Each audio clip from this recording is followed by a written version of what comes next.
विषयी विसर पडिला निशेष, विषयी विसर पडिला निशेष, अंगी ब्रह्मरस ठसावला. माझी मज झाली अनावर वाचा, छंदया नामाचा घेतलासे. लाभाची सोसे पुढे चाली मना, लाभाची सोसे पुढे चाली मना, धनाचा कृपणा लोभ जैसा. माझी मज झाली अनावर वाचा, छंदया नामाचा घेतलासे. तुका म्हणे गंगा सागर संगमी, तुका म्हणे गंगा सागर संगमी, अवघ्या झाल्यावर मी एकमय. माझी मज झाली अनावर वाचा, छंदया नामाचा घेतलासे. विठ्ठल विठ्ठल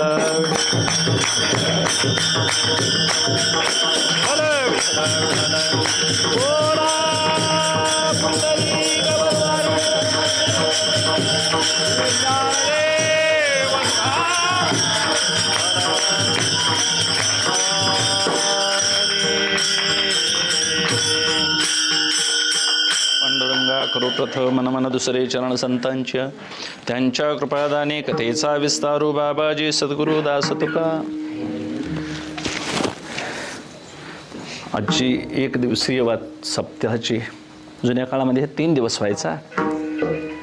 गुरुवर्य परमपूज्य राजीव बुवा यायचे, 3 दिवसानंतर काला व्हायचा, पौर्णिमेला वात बसायचे. आज एक दिवसीय उत्सव म्हणून सप्ताहाची योजना आखलेली आहे. त्यानिमित्तानं सेवा मंदिर प्रतिष्ठापनापूर्वी पहिली त्या काळचा हा उत्सव आहे. अखंड सेवा सदैव चालत आलेली आहे. ते सेवेला अनुसरून आजचा एक दिवसीय उत्सव सुरू आहे. त्या अभंगात घेतलेल्या तुकोबाराय सांगतात की मला ज्या दृष्टीने ब्रह्मरस प्राप्त झाला ती अवस्था सांगतात, अनुभव सांगतात. विषयी विसर पडिला निशेष, अंगी ब्रह्मरस ठसावला. अंतःकरणात ब्रह्मरसाचा ठसा माझ्या उमटला. त्याला कारण विषयी विसर पडिला निशेष. नाही, अशी अवस्था मला प्राप्त झाल्यामुळं माझी मज झाली अनावर वाचा, माझी मलाच वाचा अनावर झाली, आवरत नाही अशी झाली. आणि या नामाचा छंद लागला. तो छंद असा लागला की लाभाची सोसे पुढे चाली मना. एखाद्या कृपणाला धनाचा कसा लोभ लागावा आणि त्या लोभापाठी लाभ मिळावा म्हणून त्याचा सोस कसा वाढत जातो, अशी त्याची चाल पुढं पुढं पुढं वाढत जाते. त्या पद्धतीनं माझं देखील नामस्मरणावर प्रेम वाढत गेलं. आणि शेवटी गंगा एखादी समुद्राला मिळावी त्या पद्धतीनं मी भक्तरूपी असणारा माझा हा नामस्मरणाचा प्रवाह जाऊन ईश्वररूपी समुद्राला मिळाला. तुका म्हणे गंगा सागर संगमी, अवघ्या झाल्या उर्मी एकमय. जे काही करायचं होतं, जे काही मिळवायचं आहे, जे काही संकल्प करायचे होते ते सगळे ईश्वर रूप झाले. आता काही करायचं उरलेलं नाही. अवघ्या झाल्या उर्मी, सगळ्या उर्मी एकमय झाल्या. एकमय म्हणजे अद्वैत रूप झाल्या. आता अद्वैतात निर्भय अवस्था आहे, निशंक अवस्था आहे, निर्भिमान अवस्था आहे, अशी निरपेक्ष वृत्ती झाली. आणि मग आता आपण सेवाच करायचं एवढं राहिले तुकोबाराय सांगतात. ती सेवा करत असताना माझी मला अनावर वाचा झाली. म्हणजे आपण केलेला परमार्थातला अभ्यास तुकोबाराय अभंगातून सांगतात. तुकोबारायांनी केलेला जो अभ्यास आहे पायापायाला ते सांगतात. ते सगळ्या संतांचे अनुभव मला अगदी सगळे सारखे आहेत. जीवाचे अनुभव मात्र वेगवेगळे आहेत. प्रत्येक जीवाचा अनुभव वेगवेगळा आहे. प्रत्येक संतांचे अनुभव मात्र सांगतात अगदी एकसारखे आहेत. भाषा वेगळे असतील, प्रांत वेगळे असतील, जात वेगळी असेल, पण अनुभव मात्र देवाविषयीचे कबीरांचे तेच, गुरु नानकांचे तेच, तुकोबारायांचे तेच, ज्ञानोबारायांचे तेच. साधू एकदा साधुत्वाला पोचला पूर्ण कसोटीला की त्याला जे प्रतीतीला येतं ती प्रतीती मात्र भिन्न असत. आणि अशा अद्वैत भक्तीला आमचे सगळे महात्मे पोचलेले. अगदी सोन्याला सुगंध प्राप्त व्हावा अशी सेवा सगळ्या संतांनी केलेली. त्याला अनुसरून तुकोबाराय आपला स्वानुभव सांगतात की मी माझ्या जीवनात एवढा अभ्यास केला की विषयाविषयीचा एवढा पराकुटीचा, त्यागाचा, पराकुटीच्या अनित्यत्वाचा अभ्यास केला आणि त्या विषयाविषयी माझ्या अंतःकरणात विसर पडला म्हणतात. आता मुळातच विषय म्हणजे शब्दस्पर्श आदी रूपरसगंध हे 5 विषय आम्हाला माहिती आहेत. विषय सोपे आहेत महाराज, पण खरी परमार्थाची बाजू त्यावरच उभी आहे. खरा परमार्थ त्याच्यावरच उभा आहे. परमार्थाची इमारतच मुळात इंद्रिय निग्रहावर अवलंबून आहे. आणि मग इंद्रिय निग्रह नाही झाला तर मग ही नाव महाराज मोठ्या भवसमुद्रात हेलकावं खाते आणि प्रसंगी बुडून सुद्धा जाते. पर्यायानं इंद्रिय निग्रह ही आमची परमार्थाची सुरुवात आहे. त्यामध्ये प्रत्येक तन्मात्रा आहेत, पंचविषय आहेत, त्यांचे इंद्रिय आहेत, ती विषय भोगतात महाराज. त्याच्याकडे ती सदैव धाव घेतात. आणि मग असं हे विषयाचं चिंतन अनादिकालापासून चालत आहे. ठीक आहे, आज आहे का हो? अनादि संसार मालेच्या ठाई नित्य विषय सेविले पाही, ते ठसावले चित्ताच्या ठाई वारंवार सेही सेविता. बुद्धीशी विषयांचे ध्यान, चित्ताशी विषयाचे चिंतन, आणि त्याने विषयाभिमान दृढ झाला. अनेक जन्माचे संस्कार असे चित्तावर आहेत. म्हणून एक वेळ विष परवडलं पण विषय परवडत नाही, असं सगळ्या संतांचं सांगणं आहे महाराज. विष विष विष असं जरी आम्ही म्हणत बसलो तरी महाराज ते बाधणार नाही. पण विषयाचं चिंतन जरी मी मनात आठवण केली तरी महाराज आमचं सगळं तप वाया जाईल. आतापर्यंत केलेला परमार्थ लयाला जाईल. म्हणून ते सांगतात, तैशे विषयांचे ध्यान हे विपायवा हे मन, तरी येसने हे पतन गिवसी तपावे. तैशी विषयाची शंका मनी वसतू देखा, घातू करी अशे का विवेक जाता. परमार्थामध्ये विवेक टिकायचा असेल तर साधकांना आपल्या इंद्रियांच्या ठिकाणी अंतःकरण वृत्तीला एवढं दक्ष राखायला पाहिजे महाराज. अगदी पाला खडसून पेटवून जरी माणसं आली तरी महाराज ठिणगी दिसली तरी माणसं उतरून जातात परत. पुरा इजवल्याशिवाय घरला येतात, पेटतेला सोडून कोण आलाय घरला नाही महाराज. अग्नीविषयी जशी काय धरता येत नाही, शाश्वती धरता येत नाही. पाण्याविषयी शाश्वती धरता येत नाही. एखाद्या पंचमहाभूतात जर एवढी ताकद असेल तर महाराज हे पंचविषय बरं अनेक जन्म मी भोगत आलोय. एका विषयासाठी एक जीव मरतोय. पतंग मातंग कुरंग मीन भ्रंग शब्द स्पर्श विषय हे विषयासाठी, आणि हे पाचही विषय मनुष्य मात्र भोगत आहेत महाराज. म्हणून हे 5 विषय जीव का भोगतो तर मानवी शरीरात सगळ्या योनींचा काय आहे, प्रभाव आहे.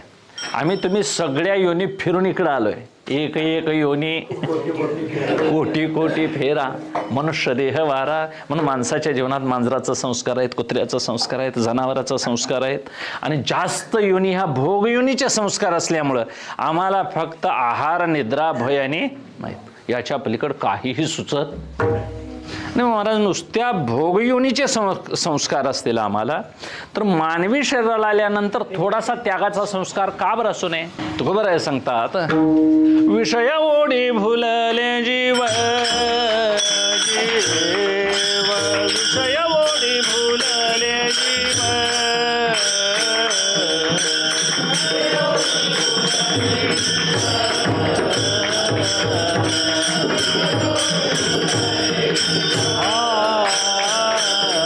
आता यांची कोण करील कीव, आता यांची कोण करील कीव.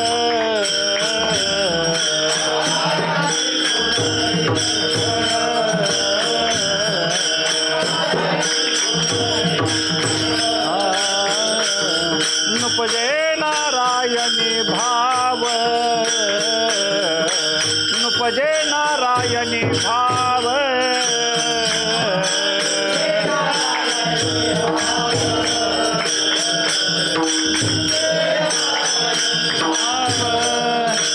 पावोनी ठाव नर देह, पावोनी ठाव नर देह, पावोनी ठाव नर देह, पावोनी ठाव नर देह. विषय ओढी भुलले जीव, विषय ओढी भुलले जीव.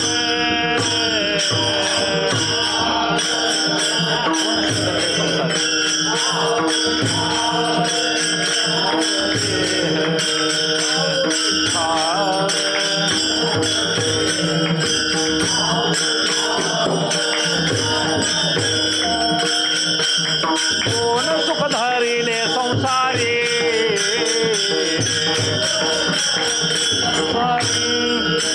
विषय ओढी भुलले जीव, आता यांची कोण करील कीव.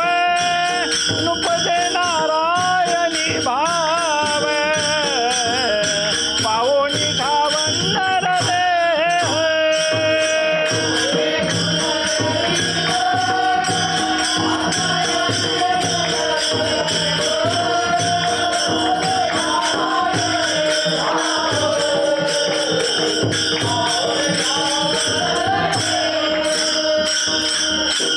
कोण सुख धरिले संसारी तुकोबाराय म्हणतात. आतापर्यंत भोगाच्या योनी अनेक भोगल्यात तरीसुद्धा समाधान झालं नाही. मानवी जीवनात आलेला आताही परत विषय ओढी आई महाराज विषय ओढी, वडीलही विषय ओढी, सगळा गणगोत हे सगळे विषय ओढाकडे भुललेले लोक आहेत. आणि यात महाराज मग कोणतरी एखादा क्वचित ज्याला विवेक जागृत झालेला आहे त्याला मग देवाची भक्ती करावीशी वाटते. विषय येतो त्यांचा झाला नारायण ना वडे जनधन माता पिता. मग अशा पुरुषानं त्यांचा त्याग केला तरी हरकत नाही.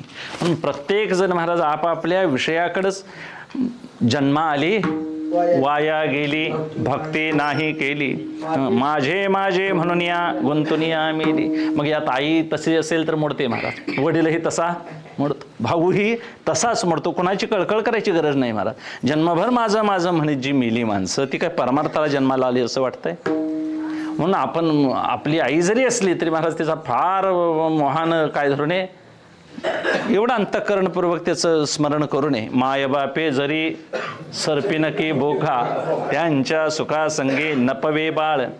आई आहे ने महाराज कॅल्शियम कमी झालं म्हणून मांजरीन उंदर आपली पिल्ली खाती महाराज. ताकद संपली की आपलंच मूल आपण खाती मांजरीन. सापही महाराज सरपीन आपल्या वाटेत आलेली सगळी पिली काय करते, गिळत जाते, खात जाते. मग अशी आईने असा बाबा झाला तर महाराज जीव सुद्धा आम्हाला म्हणून ठेवणार नाही जन्माला जगण्याकरता. म्हणजे असे आई वडील झाले तर मुलाचं काय कल्याण करणार. आई असावी महाराज मदालसेसारखे. पाळण्यात मुलाला घातलं तर महाराज उपदेश मदालसा देहो निर्मिला कैसा. मुला देह कसा निर्माण झालाय बघ, रक्त रेत दुर्गंधी जंतू नरकमताने. इथं काय चांगलं आहे काय, काही चांगलं नाही असं सांगणारा पाहिजे महाराज. सगळं चांगलं आहे म्हणतात महाराज. नवरा बघायला गेला की सगळं चांगलं आहे म्हणते. ज्यावेळी नांदायला जाती एकटी महाराज त्याच्यावर प्रसंग येतोय मग, आणि मग ते सगळ्यांना शाप देते. प्रत्येकाचं काय व्हावं, कल्याण व्हावं म्हणते महाराज. चांगलंच सांगावं माणसानं. आयुष्य जिनं काढायचं आहे तिचं किती हाल होत असेल. आम्हाला बरं वाटतं हे गाड्या त्यांचं शेती हे काही नाही महाराज. प्रारब्ध गती एकदा फिरली की हरिश्चंद्र राजासारखा काय मागतो, पाणी भरतो महाराज डोंबाघरी. हरिश्चंद्र तारा राणी वाहे डोंबाघरी पाणी. म्हणून परमार्थ ही गोष्ट महाराज शहाण्या मनुष्यानं विवेकानं कळाल्यानंतर लगेच शहाणं व्हावं. फार यात गुंतून पडवं नाही. माझी माझी म्हणून या खरोखर आहे महाराजांचं. ही गुंतल्यात आणि मेल्यात कळतंय आणि परत का माझं माझं म्हणतात हेच काही कळत नाही. तुकोबाराय म्हणतात. म्हणून आपण जे काही विषयासक्ताच्या मागे लागतोय त्यांना परावृत्त करून आपण तिथून काय व्हायला पाहिजे, बाजूला झालं पाहिजे. महाराज गुरु जरी आडवा आला, बायको जरी आडवी आली, शेवटी सगळे संत सांगतात बायको महाराज पैशाचीच असते असं वर्णन आहे. तुलसीदास महाराज म्हणतात, कबीर महाराज म्हणतात बायको एक वेळ नवऱ्याबरोबर बेईमानपणा करेल पण आईबाप मात्र लेकराचे असतात. लेकुराचे हित वाहे माऊलीचे चित्त. का फरक सांगितलाय होतो, 80 कळवळ्याची जाती करी लाभावीन प्रीती. पैसे नसले तर दुरुत्तर बोलतात महाराज पत्नी, पैसे असले तर महाराज सगळं काढूनही आपल्याजवळ घेऊन ठेवतात. म्हणजे नाम मात्र आपल्याला जीवन, आणि आई वडील मात्र तसे नाहीत, मात्र हित चिंततात महाराज. आणि हित चिंतन करणारी एक वेळ कटू बोलली तरी हरकत नाही पण त्यांचा त्याग करू नये. आणि जे गोड बोलतात त्यांची संगत धरू नये. आणि विषय गोड असतात आणि परमात्मा काय असतो, कडू असतो. सुरुवातीला परमार्थ कडू वाटतो आणि संसार गोड वाटतो. पण ज्याला पक्का संसार आवडतो तो वैषयिक आहे, संसारी आहे. आणि ज्याला देव आवडतो तो भक्त म्हणावा. आणि मग भक्ताची आवड आहे नारायण आणि संसारी लोकांची आवड आहे वैषयिक सुख. आणि वैषयिक सुखाच्या जर संगतीत आम्ही सदैव बसू तर महाराज परमार्थ मोठ्या मोठ्यानं होऊ दिला नाही ते आम्हाला होऊ देतील. न म्हणावे तैसे गुरुचे वचन जेने नारायणांतरे ते. आडाला म्हणून फोडीला डोळा बळीने आंधळा शुक्र केला. संकल्प सोडालाय. दारात वामन अवतारात भगवान विष्णू परमात्मा आलाय. एवढा देव माझ्या दारात यावा भिक्षे करता हे कळालेलं आहे महाराज बळीराजाला. तो म्हणतो एकदा वाणीतनं वचन गेलेलं आहे, खोटं ठरणार करणार नाही. संकल्प सोडत त्यात शुक्राचार्य आडवा आलेले आहेत का, हे सोडू नको संकल्प तुला पाताळाला घालील. बरोबर आहे म्हणतात. हे गुरुचं वचन जरी अमान्य करून असं म्हणत असलं तरी एक वेळ गुरुला निदार पण दाखवलं तरी चालेल, बाजूला घालवलं तरी चालेल, पण देव जोडायचा आहे मला. देव जोडे तरी करावे अधर्म अंतरे ते कर्मनाचरावे. आड आला म्हणून आड आलेल्या शुक्राचार्यांना गुरुना महाराज बाजूला ढकललं. म्हणून पत्नी असावी चुडालेसारखी, पतीचा उद्धार केला. बाप असावा ऋषभदेवासारखा महाराज. 100 मुलांना मुक्त केलं भागवतामध्ये. जडभरत राजांचे वडील भरतांचे भरताचे 3 जन्म झाले, पण त्या भरतांचे वडील ऋषभदेव म्हणून गेले, विदेही होते. त्यांना 100 मुलं झाली. 100पैकी 81 कर्ममार्गाचे आसामी, 9 जण नवखंडाचे पृथ्वी आणि 9 नवनारायण कवी हरी अंतरिक्ष, एकटा प्रभू अखंड पृथ्वीचा पालन करणारा भरत राजा, अशी 100 मुलं ऋषभदेवांना झाली. पण सगळे महाराज त्यांनी मुक्त केले. म्हणून असा बाप असावा ऋषभदेवासारखा. ही सगळी मंडळी परमार्थाला योग्य अशी असावी, आणि परमार्थाला विरुद्ध मंडळी जर झाली तर महाराज मग परमार्थ सिद्धीला जात नाही. म्हणून सदैव विषयभोग म्हणून सांगणारी मंडळी आहेत. विषयभोग म्हणून सांगावं लागतंय काय? स्वभावच आहे जीवाचा. वेद येण्याकरिता प्रेरणा, विषयावरी सहज वासना, स्वभावे सकळ जना सदा सर्वाशी, कायम विषय भोगाविषयी. मग त्यात मांस सेवन, मद्यपाना, मिथुन भीतम मैथुना, ये अर्थे तीव्र जना, सर्व तीव्र वासना सर्वदा. हे खा प्या म्हणून सांगावं लागत नाही महाराज. तंबाखूला चुन्ना केवढा लावायचा हे ट्रेनिंग कुठं कुणालाच आतापर्यंत दिलं गेलेलं नाही. ते आपोआपच शिकतात. खायला कसं शिकवायचं ते पाळण्यातच महाराज शिकवतात. आता मांसाहार शाकाहार करावा म्हणून सांगायची वेळ आली. भारतासारख्या भूमीमध्ये शाकाहार करा म्हणून सांगायला लागू नाहीये, तरी देखील माणसं मांसाहार करतात. लहान मुलांना खाल्लं म्हणजे ताकद, हाडं बळकट होतात म्हणतात. आतापर्यंत किती खाल्लेल्यांची बळकट झाली देवजाने महाराज. मग आताही वांढरं माकडं महाराज कच्चंच खात्यात. काय आहे त्यांना की रोज एक तेल डबा वेगवेगळा आणून खाऊन आमचं कुठं सळलं आहे सांगा. सगळं पैसे दवाखान्यात चालले. माकडं सगळं कच्चं खात्यात. तेलाचा संपर्क, आयुष्य जास्त आहे त्यांना कुठं खोकला आहे सांगा, कुठं अंग दुखतंय, कशी चढत्यात. शिडी लागत नाही, चप्पल नाही, काही नाही. बरं बुद्धी नाही म्हणावं तर आराम, जिथं तिथं महाराज अगदी निवांत आहेत. अनन्याश्चिंत यंतो माम निवांत आहेत. कशाची महाराज योगक्षेमाची चिंता नाही. कुठं शेंगा लागल्यात, कुठं फुलं आल्यात, त्यांनाच पत्ता सुद्धा सांगावा लागत नाही. आणि आम्हाला सगळ्या पै पाहुण्यांनी पत्ता दिलं तरी गुडघं दुखायचं कमी नाहीत, साखर वाढलेली कमी नाही, आणि आतापर्यंत शरीर कुणाचं ठीक नाही. हे वैषयिक जीवनामुळे झालेलं आहे. उगाच म्हणायचं मग जीवनशैली बदलली, ऋतुचक्र बदल, काही बदलत नाही महाराज. देवाच्या सृष्टीतला अचूक सगळं सुरू आहे. मानवाने मात्र बदलून काय केलेलं आहे महाराज, त्याचा नाश केलेला आहे. म्हणून हे भुललेले जीव जेवढे आहेत महाराज, हे भुलले का म्हणावं लागतं? वास्तविक याला भ्रांत असं म्हणतात. जे आहे तसं न कळणं याला भ्रम म्हणावं, आणि आहे असं कळणं याला प्रमा म्हणायचं. प्रमा म्हणजे अबाधित प्रमा, कधीही ते बदलत नाही. आणि आमचं वैषयिक ज्ञान मात्र अनुकूल प्रतिकूल भाव बदलला की बदलला. विषय समोर योग्य वाटला की त्या ज्ञात्याला ते ज्ञेयाकडे धाव घे म्हणून सांगावं लागत नाही. पै पारवा जैसा किरटी, चढला नभाचे पोटी, पारवी देखोनी लोटी, अंगची सगळे हेना घनगर्जना सरिसा मयूर ओवांडे आकाशात, ज्ञाता ज्ञेया देखोनी तैसा धावची हे. ढग उठले म्हणजे मोराला नाच म्हणावं लागत नाही. पारवी पारवा महाराज बघितलं की ते आकर्षण असतं स्त्री पुरुष भावनेतून, नरमादी ते धाव घेतात महाराज. किंवा एखादा आगा स्वर्गीची उर्वशी, देखोनी जीवी मानशी, वारत्या लावीज त्या आकाशी यागांची. स्वर्गाकडे जायला महाराज मोठे मोठे राजे लोक त्यावेळी का झाले कबूल? तर उर्वशीसारखे भोगवर आहेत, उच्च भोग आहेत. आणि हे भोग इंद्रसुखासारखे जरी असले तरी महाराज विषयाचं एक गणित आपलं संत सांगतात. इंद्राला आपल्या मंचकावर लागलेली झोप आणि उंदराला जमिनीत बिळात लागलेली झोप, या दोघांच्या सुखाची तुलना केली तर अजिबात तिळमात्र फरक नाही. मग उंदराची झोप जर तीच सुख देत असेल आणि इंद्राला त्या आसनावर सुख एकच मिळत असेल तर शहाण्या माणसानं आपण असा विचार करावा, इथं आता किती दिवस राहायचं आहे तसं राहावं आणि निघून जावं. असं वैराग्य बांधावं काय? मोठी मोठी इमारत पाया खणून बांधत बसावं? पाया शोधोनी बांधीशी घर, सगळं कळतंय महाराज. एखादं शेतात सुद्धा काम करताना बघा तुम्ही, एवढं घट्ट करायची काय गरज आहे? कुठं आता आम्हाला तिथं वरीसभर राहायचं आहे माणसं म्हणत्या. एवढं कशाला मोठं काय करायला पाहिजे तिथं काँक्रीट? आता मोटरचं फाउंडेशन बसवताना लोक जरासं घट्ट व्हावं म्हणतात, 2-3 पिढीला टिकावं. अरे कुठं माणसं राहीनात म्हणतात, तिथं तत्वज्ञान बोलतात. घरात आल्यावर महाराज ती माणसं विसरतात.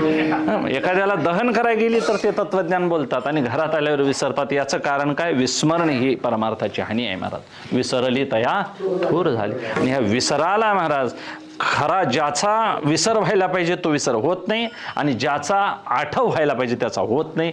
खरा आठव देवाचा असावा आणि विसर असावा विषयांचा. विषयाविषयी विसर आमचा झालेला नाही. विसर झालाय तो तात्पुरता होतो. तात्पुरता विसर महाराज उपयोगाचा नाही. तुकोबरा या भंगात सांगतात, निशेष विसर, शेष सुद्धा काही उरलेलं, विषयी विसर पडला, निशेष पडला. आणि मग निशेष विसर म्हणजे काही त्या आठवणीचा जरा सुद्धा त्यामध्ये बीज राहिलेलं नाही. आणि असा निकोप विसर पडला पाहिजे. आम्हाला विसरतात पुरता पडतो. एखादी अनुकूल प्रतिकूल बुद्धी झाली की आम्हाला देखील काय वाटतं, त्या गोष्टी सोडाव्यात असं वाटतं. पण काही दिवसानं महाराज आणि परत अनुकूल बुद्धी झाली की आणि त्याच्याविषयी आकर्षण निर्माण होतं. पिंगला ज्यावेळी राज्यातून हाकलून दिली कुणी, भर्तृहरी राजानं, चांगली पिंगला त्याच्या आवडीची राणी महाराज. पण ते वैषयिक सुखासाठी तुम्हाला माहिती आहे अमृतफळ एका ऋषीनं दिलं. ते ऋषीनं पिंगलेनं खाल्लं तर पिंगला आयुष्य वाढेल तिचं, म्हणून भर्तृहरीनं प्रेमानं दिलं. ती पिंगला महाराज, तिचं प्रेम होतं महाराज एका घोडं खाजवणाऱ्या सैसावर होतं. त्या घोडं खाजवणाऱ्या सैसाला दिलं. त्यानं महाराज ते अश्वपरीक्षक होता, ते म्हणाला जन्मभर अमृतफळ खाऊन चिरंजीव होण्यापेक्षा आपलं प्रेमाचा विषय असणारी भांडी घासणारी होती महाराज त्या राजघराण्यात, तिला दिलं. असं फिरत फिरत ती राजघराण्यातली भांडी घासणारी स्त्री म्हणाली आयुष्यभर असं भांडी घासण्यापेक्षा माझा राजा चिरंजीव झाला तर बरं होईल, म्हणून ते फळ फिरून कुठं आलं, भर्तृहरीकडे. महाराज काय कर्माचा भाऊ. भर्तृहरीनं विचार केला, मी जे पिंगलेला फळ दिलं तेच फळ हे आलंय फिरत म्हणाले. त्यांनी शहानिशा करून महाराज तपशील काढला. आणि मग पिंगलेवर जर एवढं प्रेम करून ती जर वैषयिक प्रेमासाठी नको तिकडे धाव घेत असेल तर त्या पिंगलेला 5 पाट काढून महाराज हाकलून दिली. ती पिंगला महाराज कालांतरानं मरण पावली. असं कळाल्यानंतर तोपर्यंत भर्तृहरी राजानं कोणाकडे संन्यास घेतलेला होता, गोरक्षनाथांच्याकडे महाराज. गोरक्षनाथ निघून आपले तपाला चाललेले होते. आणि जिथं पिंगला दहन केली असं कळाल्यानंतर महाराज भर्तृहरीला अनुकूल बुद्धी उत्पन्न झाली. विषय चांगला असावा असं अजिबात शास्त्र म्हणत नाही. विषयाविषयी अनुकूल बुद्धी व्हायला लागते महाराज. काही वाईट व्यसन आहेत, ती वाईट आहेत हे कळतंय करणाऱ्याला बी, फक्त बुद्धी अनुकूल असल्यामुळे ती करतात. प्रतिकूल बुद्धी झाली तर माणसं लगेच टाकतील महाराज. आणि ती पिंगला महाराज मागं वाईट वागली हे माहिती असून देखील आता ती माझी पिंगला प्राणप्रिय जगली पाहिजे होती, म्हणून तो राजा आला आणि त्या महाराज त्या स्मशानात रडत बसलाय, माझी पिंगला मरण पावली म्हणून. आणि मग तिथून हे मच्छिंद्रनाथ चालले होते गोरक्षनाथ आपलं एक रंगीत मडकं घेऊन चालले होते महाराज. आणि ते महाराज त्यांनी जाणलं सिद्ध पुरुष आहेत आणि त्यांनी जाणलं त्या भर्तृहरीचा हा शोक बघितल्यानंतर. आणि त्याने महाराज गाडगं सोडून दिलं एका दगडावर आणि रडायला लागले. माझं गाडगं फुटलं म्हणाले. आणि म्हणाले मी भर्तृहरी राजा असून म्हणाले मी पिंगला जिवंत मेली तिच्यासाठी शोक करतोय, तू गाडग्यासाठी शोक करायलायस म्हणाला.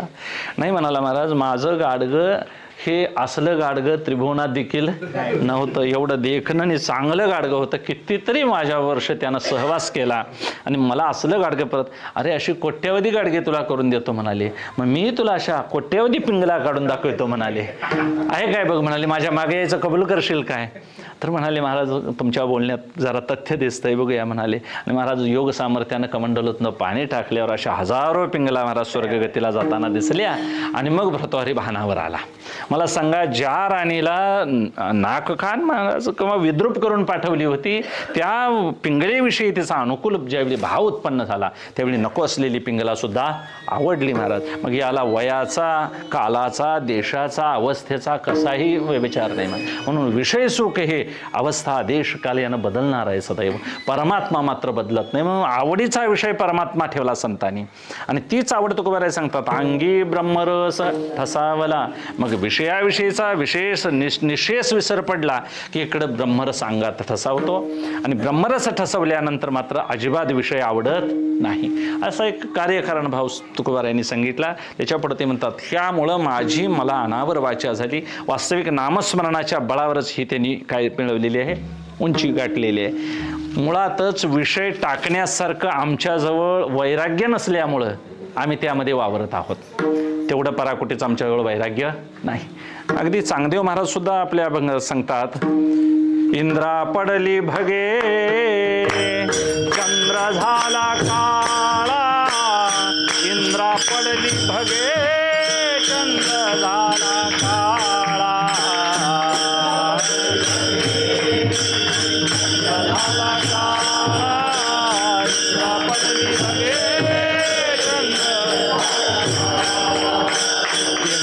पडली भगे चंद्र झाला काळा, इंद्रा पडली भगे चंद्र झाला काळा,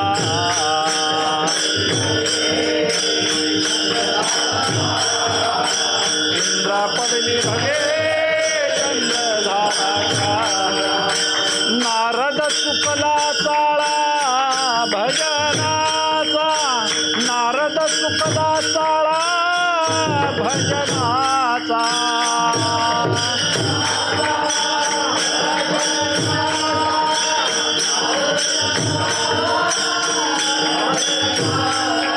नारद चुकला चाळा भजनाचा नारद चुकला चाळा भजनाचा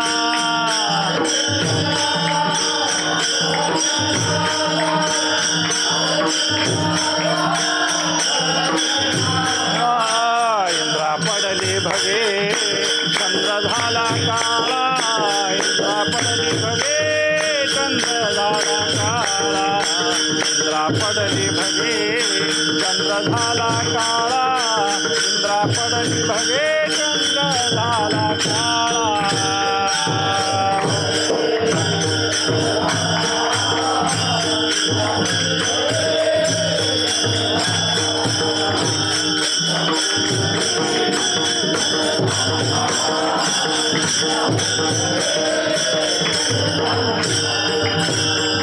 पडली भगे चंद्र झाला काळा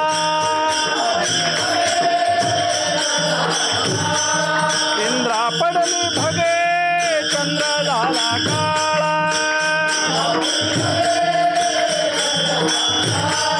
नारद चुकला चाळा भजनाचा नारद चुकला चाळा भजनाचा इंद्रा पडली भगे चंद्र झाला काळा इंद्रा पडली भगे चंद्र झाला काळा नारद भजनाचा नारद चुकला चाळा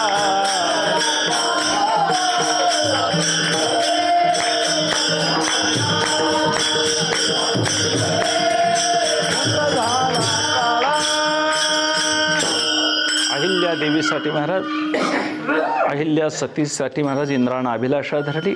कथा सर्वांना ज्ञात आहे. हे का सांगावं लागतं महाराज? हे पुण्यवान पुरुष आहेत, दोष नाही लागला. आमच्या तुमच्या दृष्टीनं ते सर्वोच्च आहेत, देव आहे इंद्र, स्वर्गाचा राजा आहे, सगळा देवादिदेव इंद्र म्हणतात. पण त्याला देखील मोराच्या अंगासारखी पिसं अंगाला छिद्र पडली म्हणतात. गौतम ऋषींनी शाप दिला. काय तपस्वी महाराज, एवढी मोठी महापुरुष ते. चंद्राला देखील कलंक लागला गुरुपत्नीच्या आगमनाचा. आणि मग नारद चुकला चाळा भजनाचा हे सगळं चिंतन सदैव कीर्तनातनं सांगून आयुष्यभर भजन करीत फिरणारा प्रारब्धानं मला दक्षांचा शाप होता नाही, एका ठिकाणी राहायचं नाही. आणि आमच्या सगळं आम्हाला तसा शाप आहे का काय की असं वाटतंय. रोज एका गावाला फिरते ती. आणि मग त्या दक्षाचा शाप असल्यामुळं नारद सदैव फिरत होते.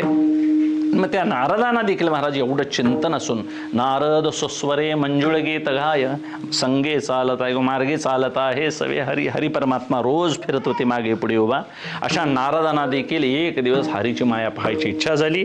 आणि मग नारद चुकला चाळा भजनाचा तैशी विषयाचे ध्यान येसने हे पतन किंवा सीत पावे म्हणून ध्यान जरा देखील असून चिंतात म्हणतात. ध्यायतो विषयान पुंसा संगस्तेषुपजायते संगात संजायते काम कामात क्रोधो विजायते क्रोधाद भवति सम्मोह सम्मोहाद स्मृती विभ्रमा स्मृती भ्रंशाद बुद्धिनाशो बुद्धिनाशात प्रणश्यती.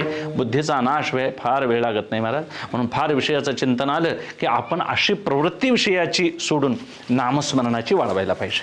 काय करायचंय महाराज सांगतात की परिहे अनावर आवडिता अवसान ते घडी पुरो एक देत नाही. तुकोबरायांनी हे आवरत नाही असं पांडुरंगाकडे परिहार दिलाय. इंद्रिय अनावर आहेत आणि तरी देखील तुका म्हणे अवघी आवरिली वासना आता नारायणा दुसऱ्यापासून. महाराज जर प्रयत्न करत असतील आम्ही अभ्यास का करू नये महाराज? करायला पाहिजे. ज्ञानाच्या गोष्टी महाराज बोलता येतील, अभ्यास योग अवघड आहे. टाळ वाजवून हे सतत आचरणात आणणं फार फार कठीण आहे. आणि वास्तविक आता साधक दृष्टीनं बघायला गेलं तर वेदांत नकोच असं वाटतंय. काय सांगायला पाहिजे महाराज?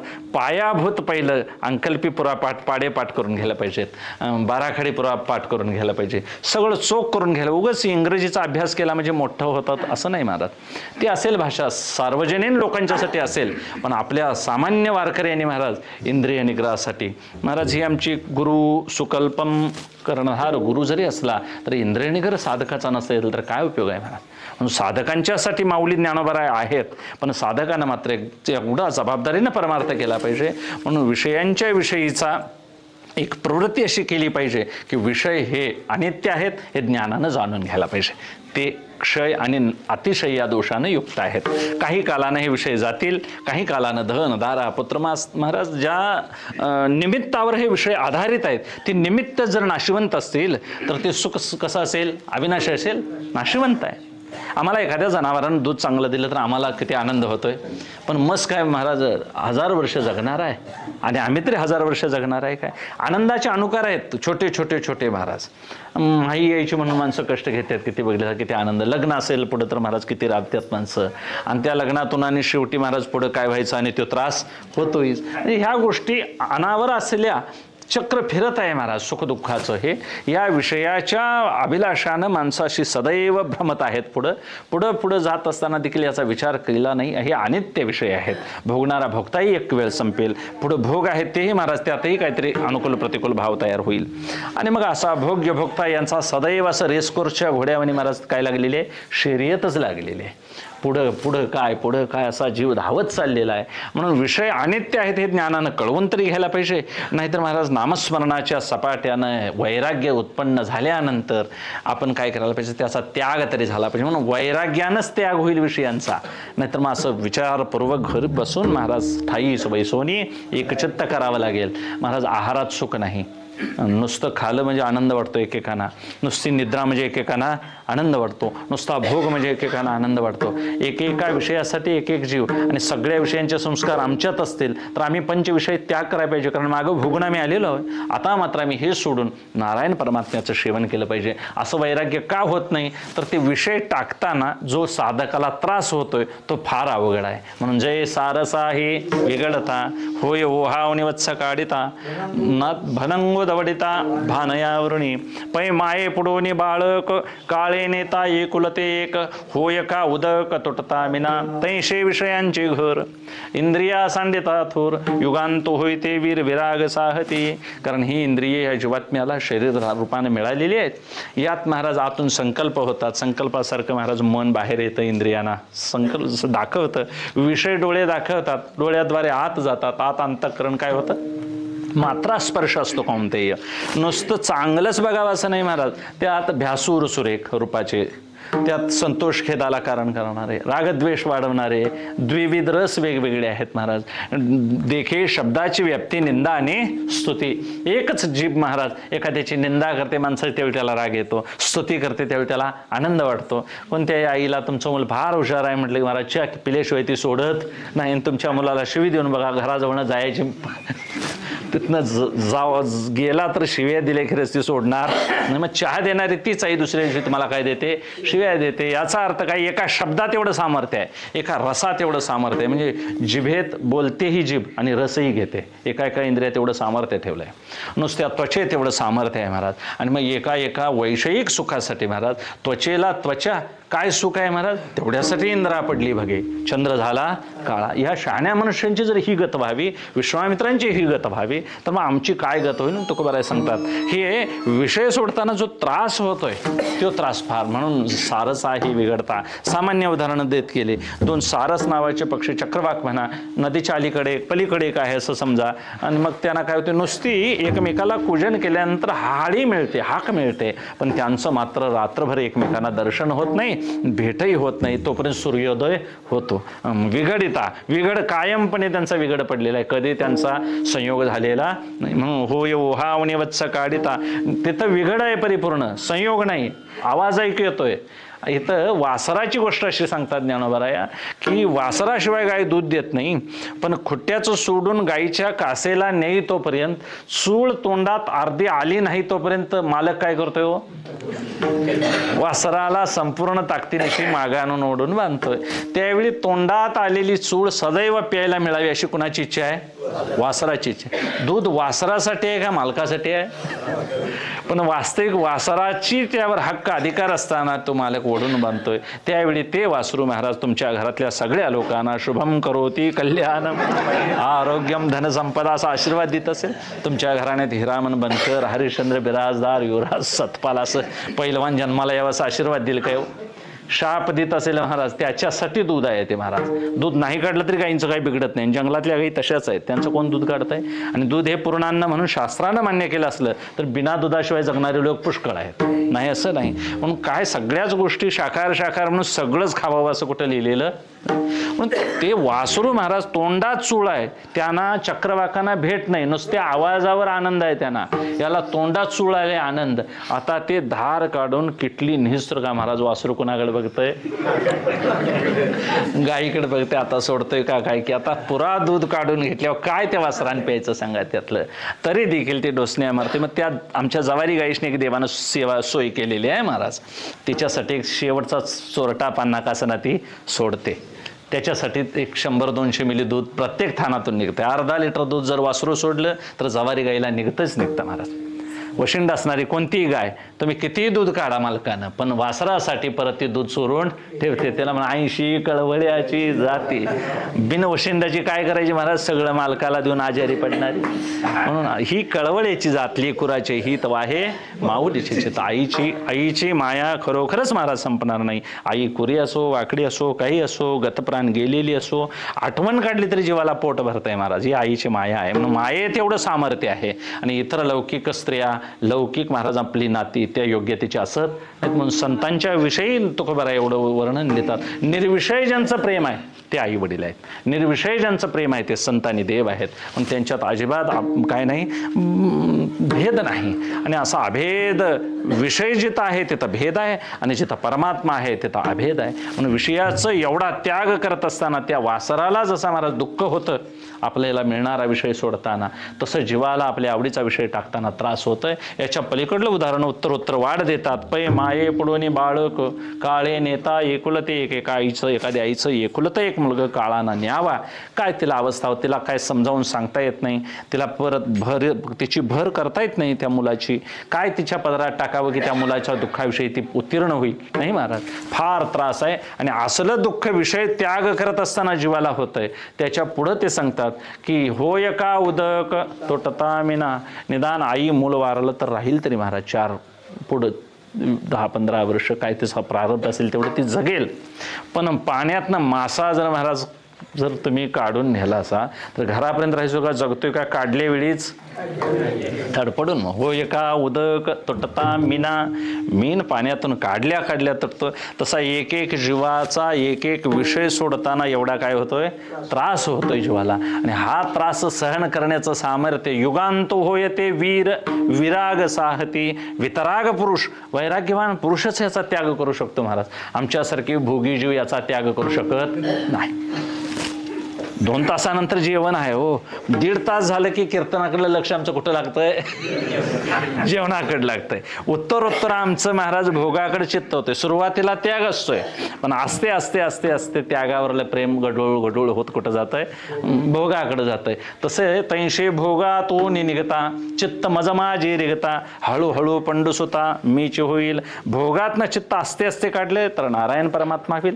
नारायणाच्या कथेत बसलं तर आस्ते आस्ते चित्त गडूळ होतं, संसारात जाईल. म्हणून असा अभ्यास प्रवृत्ती मार्गातला करायचा की प्रवृत्तीतले सगळे विषय नाशवंत आहेत, क्षय अतिशय दोषाने युक्त आहेत. एक विषय तरी जातील, भोगता तरी जाईल, नाहीतर भोगत्यासह सुखाचा त्याग होईल महाराज. सगळ्याचा त्याग विषय सुखामध्ये महाराज. हे विषय कसे आहेत? हे विषय तरी कैशे रोहिणीचे जळ जैशे का स्वप्नेचा भाषे भद्रजाती. म्हणून ज्ञानोबाराय सांगतात विषयाचे समसुख गडाचे बाहुले. विषयाचे समसुख गडाचे बाहुले.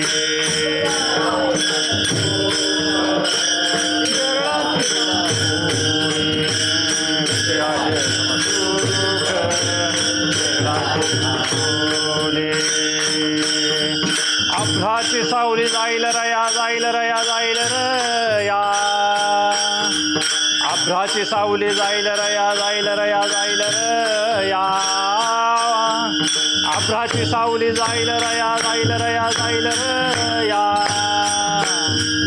अभ्राची सावली जाईल रया जाईल रया जाईल रया कौनाचे माया बाप कौनाचे गणगोत कौनाचे माया बाप कौनाचे गणगोत रया जाईल रया जाईल रया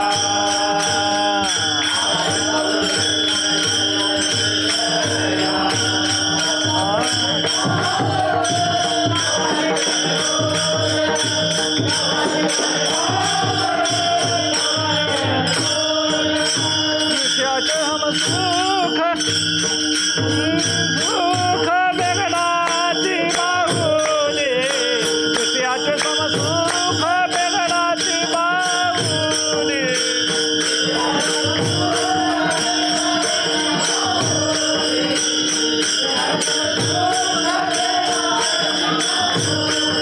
अभ्राची सावली जाईल रया अभ्राची सावली जाईल रया कवनाचे माय बाप कवनाचे कणगोत कवनाचे माय बाप कवनाचे कणगोत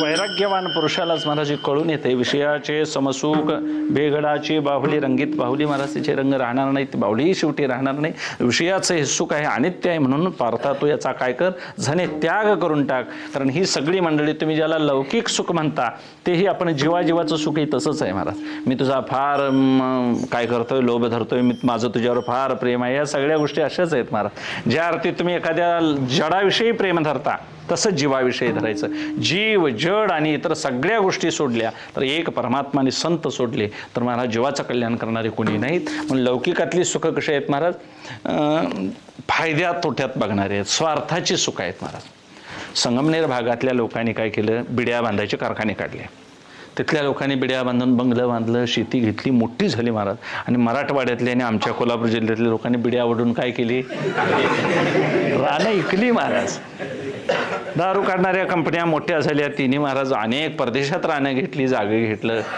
परग्रहावर चालली आहेत ती माणसं आणि आमच्या लोकांनी हाय ते सगळं इकून टाकलं आणि मला सांगा तयार केलेल्या मालाविषयी ती शहाणे आहेत माणसं हे खाऊन चालत नाही पण इकाय चालतंय हे पिऊन चालत नाही विकाय चालतंय एवढी शहाणी माणसं आहेत महाराज ती आणि आम्ही कळतंय त्याच्यावर लिहिलंय सिगरेट पिणे आरोग्यास अपायकारक आहे तरी सुद्धा वरच्या खिशात ठेवून माणसं वडतात म्हणजे एवढं त्यांना काय मान सन्मान त्यात आहे म्हणून वैषयिक सुखात भुललेल्या माणसाला वारकऱ्यांना तरी महाराज नमस्कार अजिबात करू आणि तुकोबरायांचं सांगणं आहे आपल्या हिताच्या ठिकाणी जागा असणारा क्वचितच एखादा भेटेल गीता भागवत करती श्रवण म्हणून आपला ठेका आपण महाराज सोडू नये कुणाचं काय ऐकायचं नाही कवनाचे मायबाप कवनाचे आई बाबा सुद्धा सांगतील महाराज हे तुझं चुकीचं आहे तिला सांगायचं तू त्या भोगात गुंतून जन्म आली वाया गेली तुझं सुद्धा तेच होणार तुझं सुद्धा श्राद्ध घालाय कोण उरणार नाही म्हणायचं कारण घालाव्यास महाराज इच्छा व्हावी केले उपकार सांगो काय बाप न करी ऐसे माय म्हणून वारकरीच्या घरामध्ये महाराज पूर्वजांनी आमच्या भजन केलं म्हणून हे थोडंसं टाळ वाजवायची बुद्धी आम्हाला झाली निश्चयच विसर पडला पाहिजे आम्हाला थोडी काय आहे आवड शिल्लक आहे अंतःकरणात आणि आम्ही मग भजन करतोय चुकीचं काय नाही महाराज होतंय काय फक्त थोडासा जरी त्यात आवड शिल्लक राहिली तरी पतन होतंय नाही असं नाही दूध ठेवायचं भांडं हे चोख धुवून पाहिजे विरजण जर चुकून एखादं पडलं तर नाश होतोय त्याचा एक तर दही लागतंय नाहीतर मग महाराज त्याचा नाश होऊन जातोय नासून जातं तसं आमचं परमार्थ हा नासू नये परमार्थात हाताला घातलेला वेळ महाराज वाया जाऊ नये म्हणून आपण जो वेचलेला काळ आहे तो परमार्थासाठी असा चोख असावा त्याच्याकरता तुकोबराय सांगतात भुलायचं नाही विषय असं सुख एक भुलवणार आहे आणि हे समसुख आहे म्हणजे समान वाटतं आपल्याला प्रत्येकाला सुख वेगवेगळ्या सुखाच्या महाराज कल्पना आहेत वेगवेगळ्या सुखाचे अनुकार आहेत कुणाला काय वाटतं कुणाला काय वाटतं एखाद्याला खाज आणि खरूज असेल त्वचारोग असेल तर खांजळल्यावर त्याला सुख वाटतंय महाराज मग ज्याला नाही त्याला खांजळल्यावर ते त्रासाचं नाही ज्याला जशी व्याधी आहे तसं त्याला बरं वाटतंय ज्याला थंड वाजते ते स्वेटर घालतोय ज्याला कायम स्वेटर घालायची सवय नाही त्याला थंड नाहीच म्हणते, विचारायला गेला तरी कुठं थंड आहे म्हणते. मग आता हे अनुकूल प्रतिकूल ज्याच्या त्याच्या भोगावर अवलंबून आहे महाराज. पैसेवान माणसं उपदेश करतात लोकांना, हे भजन करून काय मिळतं, उगाच वाया वेळ घालवता म्हणतात ते, आणि यात काय आहे म्हणतात, त्यात काय म्हणतात, आणि मग सांगतात ती असं असं करा, असं असं बांधा, असा प्लॅन करा. आता जो बांधतोय त्याला महाराज पैसे नसतंय, त्याला ही लोक काय का आनंद दाखवतात, प्लॅन आनंद दाखवतात. ते प्लॅन सारखं घर बांधायचं झालं तर मग काहीतरी काय करायला पाहिजे, आम्हाला विकायला पाहिजे, आणि ते विकायला मग ते घ्यायला तयारच असतोय महाराज. अशी मंडळी आहे ती. म्हणून जीवो जीवस्य जीवनम, मोठा मासा लहान मासेला खातो. तसे वैषयिक लोक हे महाराज एकापेक्षा एक सरस आपल्याला उपदेश देतील, पण हे उपदेश देणारे सगळे महाराज उपदेश हो ही मूर्खाना, ही सगळी कशी आहेत, ही माकडाच्या जमातीतले आहेत म्हणायचे. दुसऱ्याचं घरी मोडतील आणि आपणही घर बांधणार नाही. चिमणीनं महाराज आपल्या घरात निवांत पसा उगत चिवचिव करून शहाणपणा शिकवायला जाऊ. ती चिमणी म्हणाली भिजणाऱ्या माकडाला, तू आता ह्या पावसाळ्यात भिजालाईस, उन्हाळ सारी उड्या मारल्यास, तेव्हा घर बांधायचं नव्हतं काय म्हणाली चिमणी. त्याला राग आला महाराज, ते आलन चिमणीचं घरटच मोडून टाकलं म्हणाली. ही एवढासा जीवनी मला शिकवते म्हणाला. आता त्या चिमणीची चूक एवढीच झाली, तिनं खरोखर सांगितलं योग्य होतं, पण ती नीतीचा उपदेश त्या वेळेला योग्य नव्हता. पावसात आता हिचंही घर मोडलं, आपण सारिके करते तात्काळ, आपणलाही घर नाही आणि दुसऱ्यालाही बेघर करून टाकलं. तशी वैषयिक माणसं महाराज तुमच्या घरात आली तर ज्ञानेश्वरी गुंडळून बांधून ठेवा म्हणतील. आता हे राबायचा युग आहे, राबायचा काळ आहे. आता वाचत बसून नकोसा म्हणतील, या वाचून काय कोणाचं आजाचं चांगलं झालं नाही, बाचं नाही, तुझं नाही होणार असं सांगतील महाराज. त्यो जाई सुरका, आणि लक्षात ठेवायचं तसला माणूस सांगणार झाला तर शेवटचाच कप चहा म्हणायचा त्याच्या नशिबातला, परत त्याला घरात चहा द्यायचा नाही. आला तर बसवायचा, पण बसलं तर आपणच आधी घोंगडं झाडून बाहेर जायचं चप्पल घालून, त्याला बघायचं सुद्धा नाही. तयाची अवलोकन दृष्टी पडिजे द्वाड तुकोबराय सांगतात. अशांचं महाराज दर्शन झालं तर शव जिवंत प्रेताईत महाराज ही माणसं. ही काय माणूस म्हणून जगायच्या लायकीची नाहीत. का असं सांगावं असं वाटतं, कारण नवलतोडा या वृत्ती हे सगळे महाराज विक्षेपी लोक आहेत. म्हणून वैषयिक सुखाच्या माणसाजवळ आम्ही बसायचं नाही. आम्ही नको दुर्जनाचा संग, क्षणक्षणा चित्तभंग अशी वृत्ती सांभाळायची. आणि वृत्ती सांभाळायचा अभ्यास केला की महाराज निशेष विसर पडतो, शेष काही शिल्लक राहत नाही. त्या विसराचं वर्णन संतांनी पुष्कळ ठिकाणी केलेलं आहे. तुकोबाराय सांगतात, एक विषय गेले की ब्रह्मरस ठसावतो, ब्रह्मरस ठसावला की परत आम्हाला विषयाची आठवण येत नाही. विषयाची आठवण झाली, मग आता करायचं काय. माझी मज झाली अनावरवाच्या, छंदया नामाचा घेतला से. विषयातली श्रेष्ठ कनिष्ठता, किती उच्च विषय झाले ते मला असं अनित्यत्व कळून घ्यायचं, हे फार विचारी माणसाचं काम आहे. उपदेश म्हणून सांगतोय असं नाही. इथंच आमची गाडी अजून तटलेली आहे आणि मग परमार्थाच्या गोष्टी फार दूर आहेत. बरोबर आहे, भरलाय ऊस, सगळं भरलंय, खरं रस्त्याला लागलं तर कारखान्याला जाईल. अजून शेतातून बाहेर पडलेलं, मग शंका असते का नाही हो शेतकऱ्याला, एवढं बाहेर पडलं काय तरी करू, देव कृपा करू दे, खरं इथं अडकायचं. चांगली रस्ता जरी असली तरी महाराज काय राहतोय, मनात शंका राहत, 80 विषयाची शंका. परमार्थिक साधकाला अशीच शंका असते महाराज. श्रेष्ठ विषय समोर आला की कनिष्ठ बाजूला जातोय. पंक्तीत बसल्यावर सुरुवातीला बदामाचा शिरा जरी असला आणि भरपूर नारळा एवढा जरी वाढला तरी महाराज लगेच जर पाठीमागनं बुंदी आली, नाहीतर तळलेली तुपातली जिलेबी आली तर शिर्याला बाजूला ढकलतात का नाही. शिरपतराव साईडला व्हा आता तुम्ही आता दुसरा यायला पाहिजे. आता ते असं एखाद्याला वाटतंय ज्याला पचत नाही, त्याला माझ्यासारख्याला उगाच मागाशी एवढं घेऊन बसलो, नाही घेतला असतं तर हे खाल्लं असतं. आता हे शिल्लक राहतंय, ते खायची अडचण. घरात गेलं तरी महाराज दुसऱ्या 3-4 दिवसापर्यंत मनात राहतंय. जिलेबी चांगली होती, खरं रवा घेऊन काय झालो, फसलो. हे आता 5-6 दिवस चिंतन जर खालेल्या पदार्थाचं असेल तर मला सांगा, पहिल्यांदा ज्यानं नवरी म्हणून मुलगी बघितली आणि तिनं नापसंत केलं असलं आणि ह्याला जर ती आवडीची असेल तर महाराज संसार संपेतोपर्यंत तिची आठवण राहते. कुणाची? पहिल्या बघितलेल्या मुलगीची. आता ती महाराज झालंय त्याच्याबरोबर तुझं प्रारब्ध असेल तर बघितलेल्याचा उपयोग आहे काय? सिनेमात बघून यायचं का? ते जेवण करणार आहेत घरला येऊन?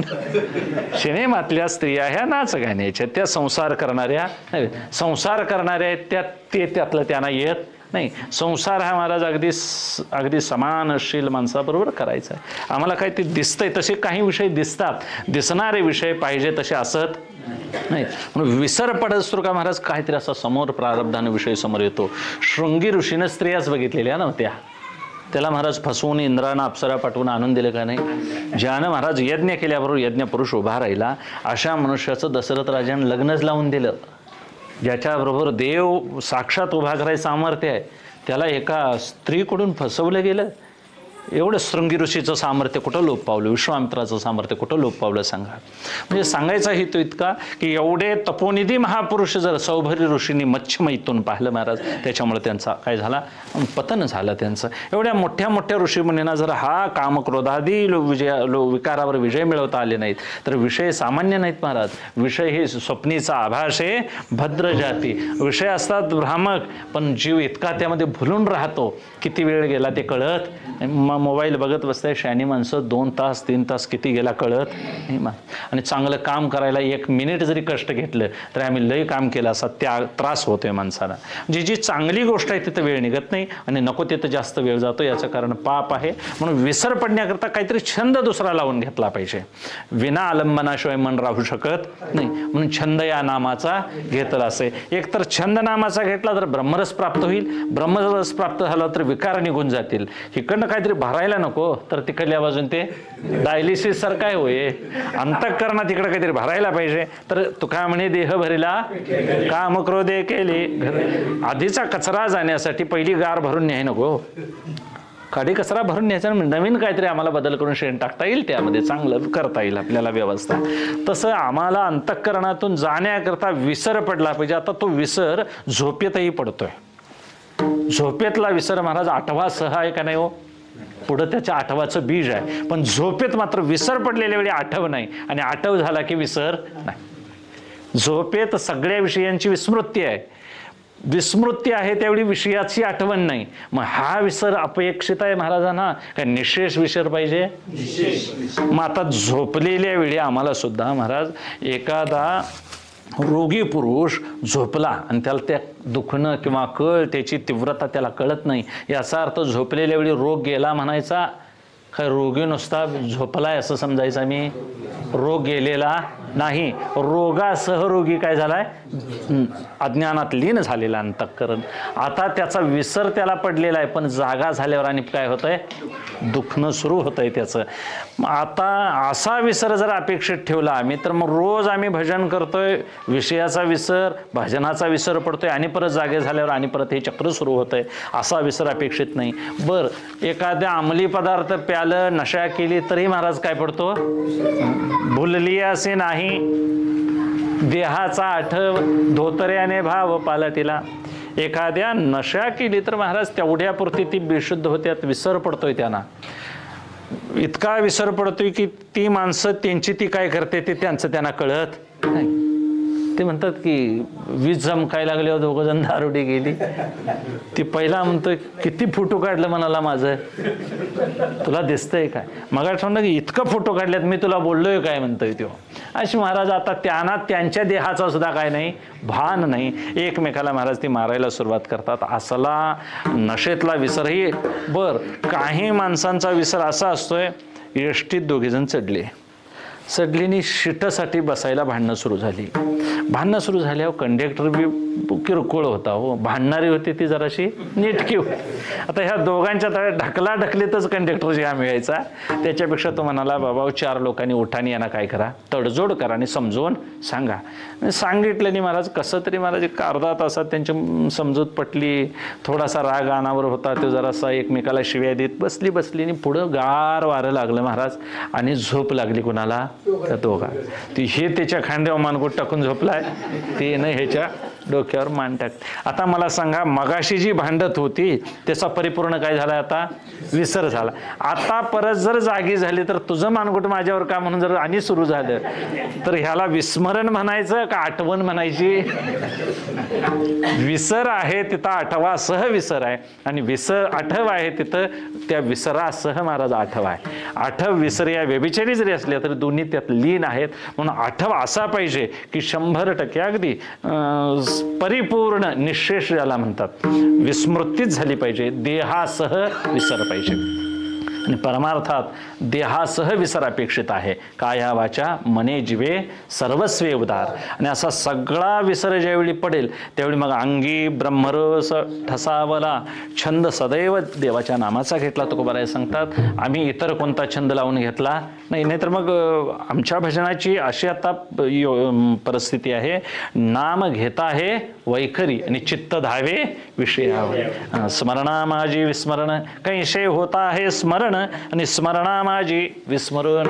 होतंय की श्रीरामा पुरुषोत्तमा नरहरी नारायणा केशव हे आम्ही पूजतोय, देव पुजताना सगळं सुरू असतंय, पण अंतःकरणात काय असतंय? शेताकडलं लक्षात येते, जनावरांचं लक्षात येत आहे, एखाद्या वेळेस विषयाचे नंतर काय करायचं, एखादा मनुष्याचा फोन येतोय महाराज आणि विक्षेप आहेत सदैव चित्तामध्ये, पण आम्ही क्रिया म्हणून करत आहोत, त्याच्या मागं खरा विषयाची विस्मृती झालेली नाही. आणि खरी विषयाची विस्मृती जर अपेक्षित असेल तर आम्हाला ब्रह्मरसच अंतःकरणात भरला पाहिजे. हृदय वसो तुमच्यावनी ठाव हा पाया पैचरणी, करू हा रस सेवनवाणी, फिटे तो धनी तुका म्हणे. किंवा जेथे तुझ्या कीर्तनाचा घोष जळती पापे पळती दोष, काय ते उणे आमा आनंदास, सेवू ब्रह्मरस तुका म्हणे. म्हणून नाही काही चिंता, अभंगात तुकोबाराय सांगतात. किंवा म्हणून काही करा सायास, व्हावेल तर व्हारे उदास, करवेल तर करा नामघोष, सेवा भक्तिरस तुका म्हणे.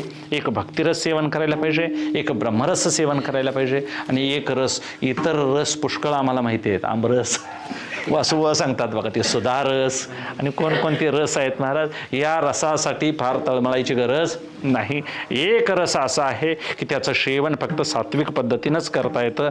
तुकोबाराय त्याचं वर्णन करतात. लावणे मृदंग श्रुती टाळ घोष, लावणे मृदंग श्रुती टाळ घोष,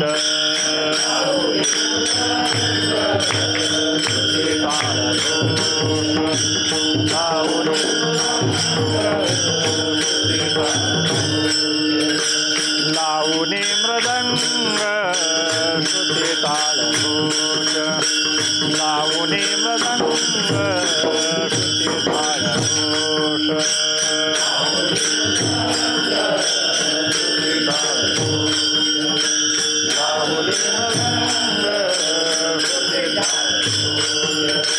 शिव ब्रह्मरस आवडीने, शिव ब्रह्मरस आवडीने, मोडून यावा सुंदर, मोडून यावा सुंदर, ब्रह्मरस आवडीने.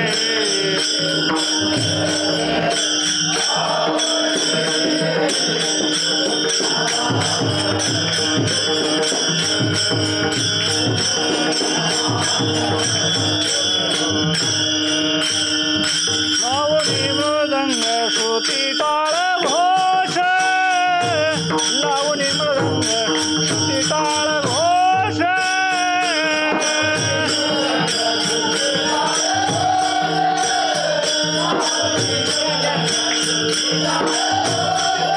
सेवू ब्रह्मरस आवडीने, सेवू ब्रह्मरस आवडीने, मोडून यावा सूक्ष्म दुस्तर, मोडून यावा सूक्ष्म दुस्तर.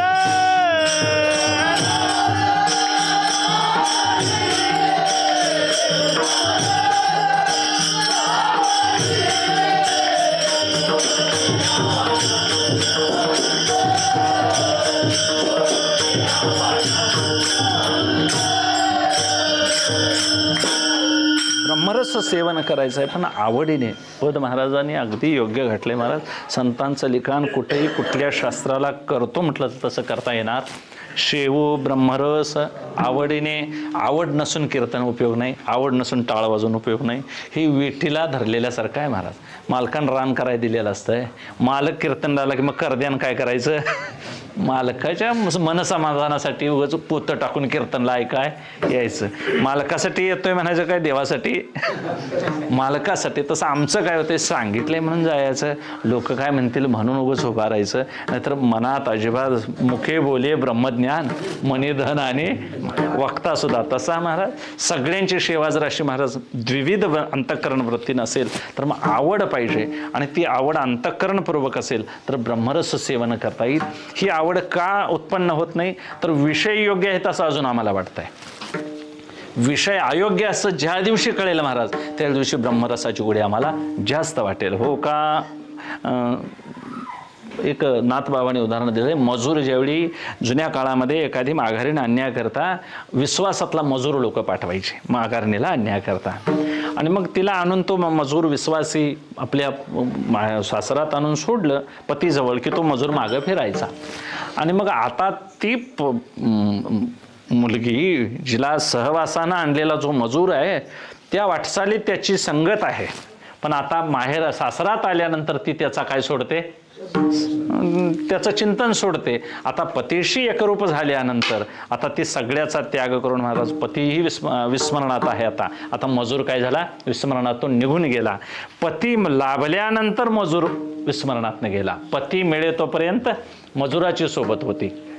तसं परमार्थामध्ये ब्रह्मरस सेवन होईतोपर्यंत आम्ही ज्याला आनंद विषयात आनंद, बुद्धी म्हणजे ज्ञान आणि सत म्हणजे आपलं अंतःकरणाला आम्ही धरून बसलो, हे सगळं ज्ञान भ्रमाचं आहे हे टाकायचं, आणि वास्तविक नारायण परमात्माच एक अबाधित असं आहे असं कळवतोपर्यंत महाराज आवडीनं आम्ही काय घेतलं पाहिजे, नामस्मरण केलं पाहिजे. छंद हरीच्या नामाचा सुचिरभूत सदावाच्या, सदैव छंद हाच विठ्ठल विठ्ठल येणे छंदे ब्रह्मानंदे दर्शावे.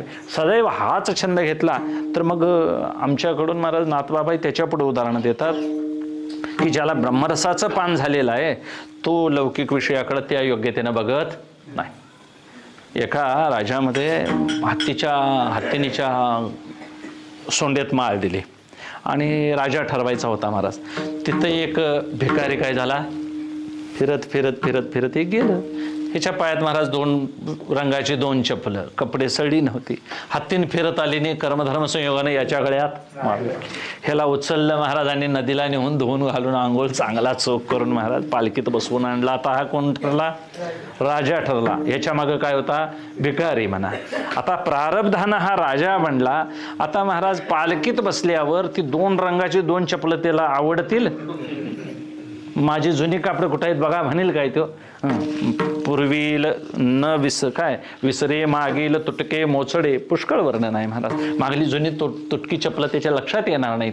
ज्याला ब्रह्मरसाचं पान झालेलं आहे, आत्मसुखाच्या गोडिया विटे जो का सकळा विषया तयाच्या टाई इंद्रिया मानू नाही, ज्याला ब्रह्मरस मिळालाय तर लोक एखादा वाघ किंवा सिंह महाराज मोठं आपलं सावज आणून खात असतोय त्यावेळी कुली कुत्री तोंडाला हाडूक धरून तिथं बसलेली असतात, आणि मग त्यांना असं काय वाटतंय, या वाघापेक्षा आम्ही कोण आहोत, श्रीमंत आहोत, भारी आहोत, आमच्याकडं खाण्याला कितीतरी चांगलं आहे. आणि मग वाघ उठला की त्यांना असं वाटतंय आमचं हाडूक काढून घेतोय का काय की. पण मला सांगा, ही त्यांची मानसिक भूमिका असते कुत्र्याची कोल्ह्याची.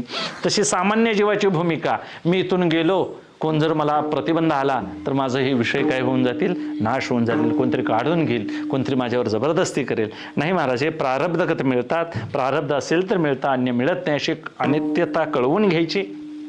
आणि हे विषय असते यातून काय करायचं, हे ध्यानच विषयांचं ज्यावेळी निघून जाईल त्यावेळी अंतःकरणात देवाचं ध्यान बसेल. म्हणून तुकोबराय सांगतात, सदैव देवाच्या नावाचा छंद घ्यायचा. नेघे नेघे नेघे माझी वाचा विसावा, तुका म्हणे हवा हवा हवा साधावा.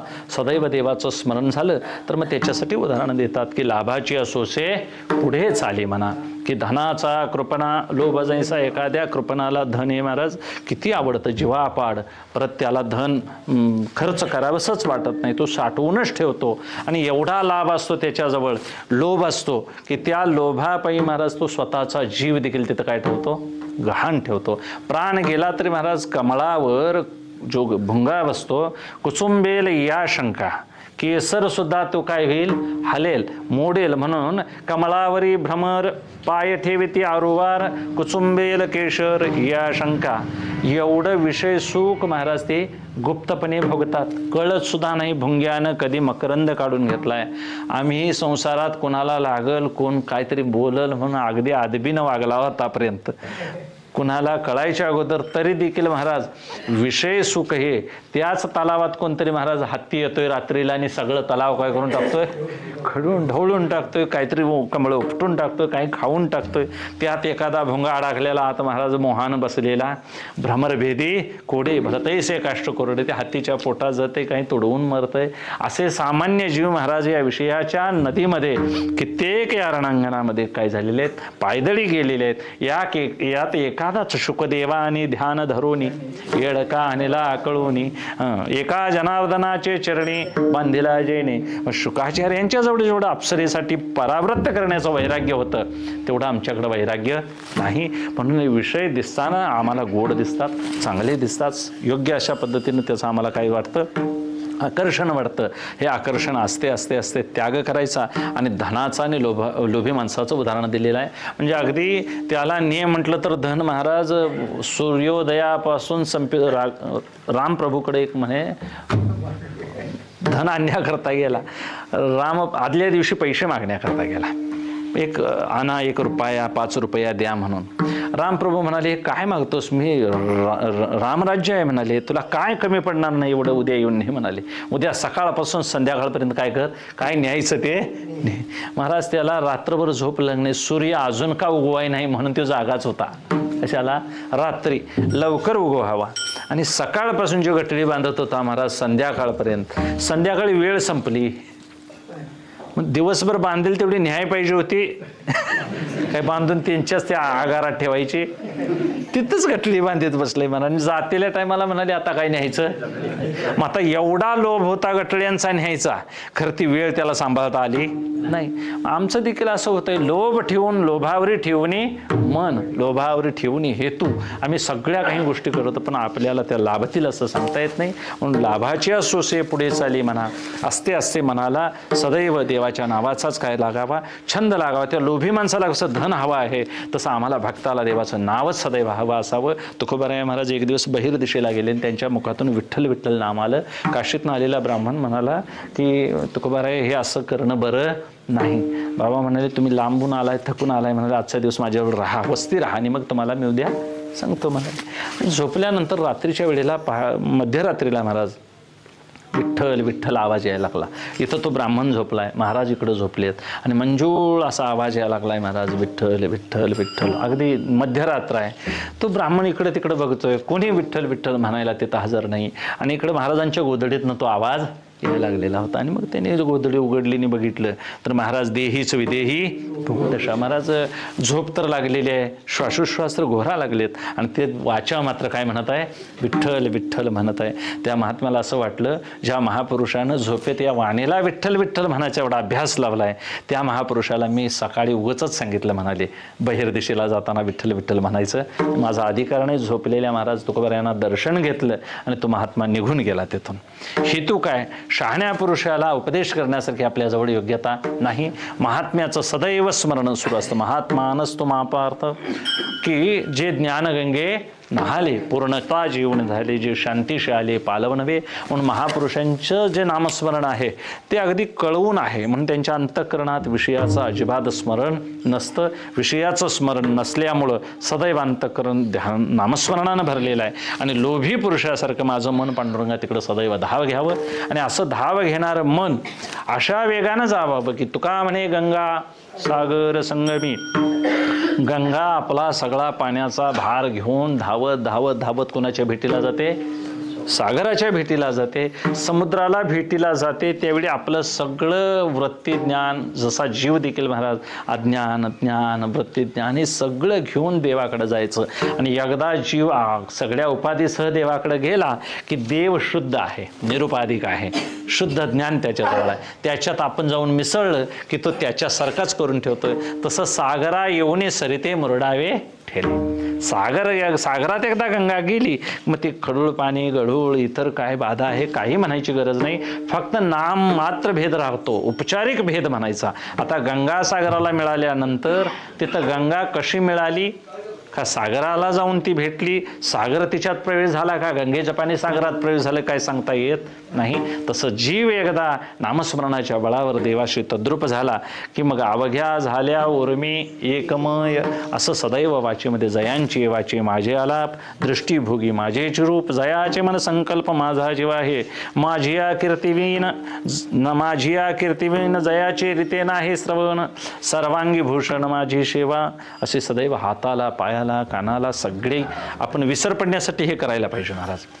अगदी आवडीनं गाणं आठवतंय तेवढी आठवून लक्षात ठेवायचं. अंतःकरणाला लगेच महाराज काय द्यायची आज्ञा द्यायची, बंद करायचं, वाणीनं बंद केलं पाहिजे, राम राम म्हणायची सुरू करायला पाहिजे.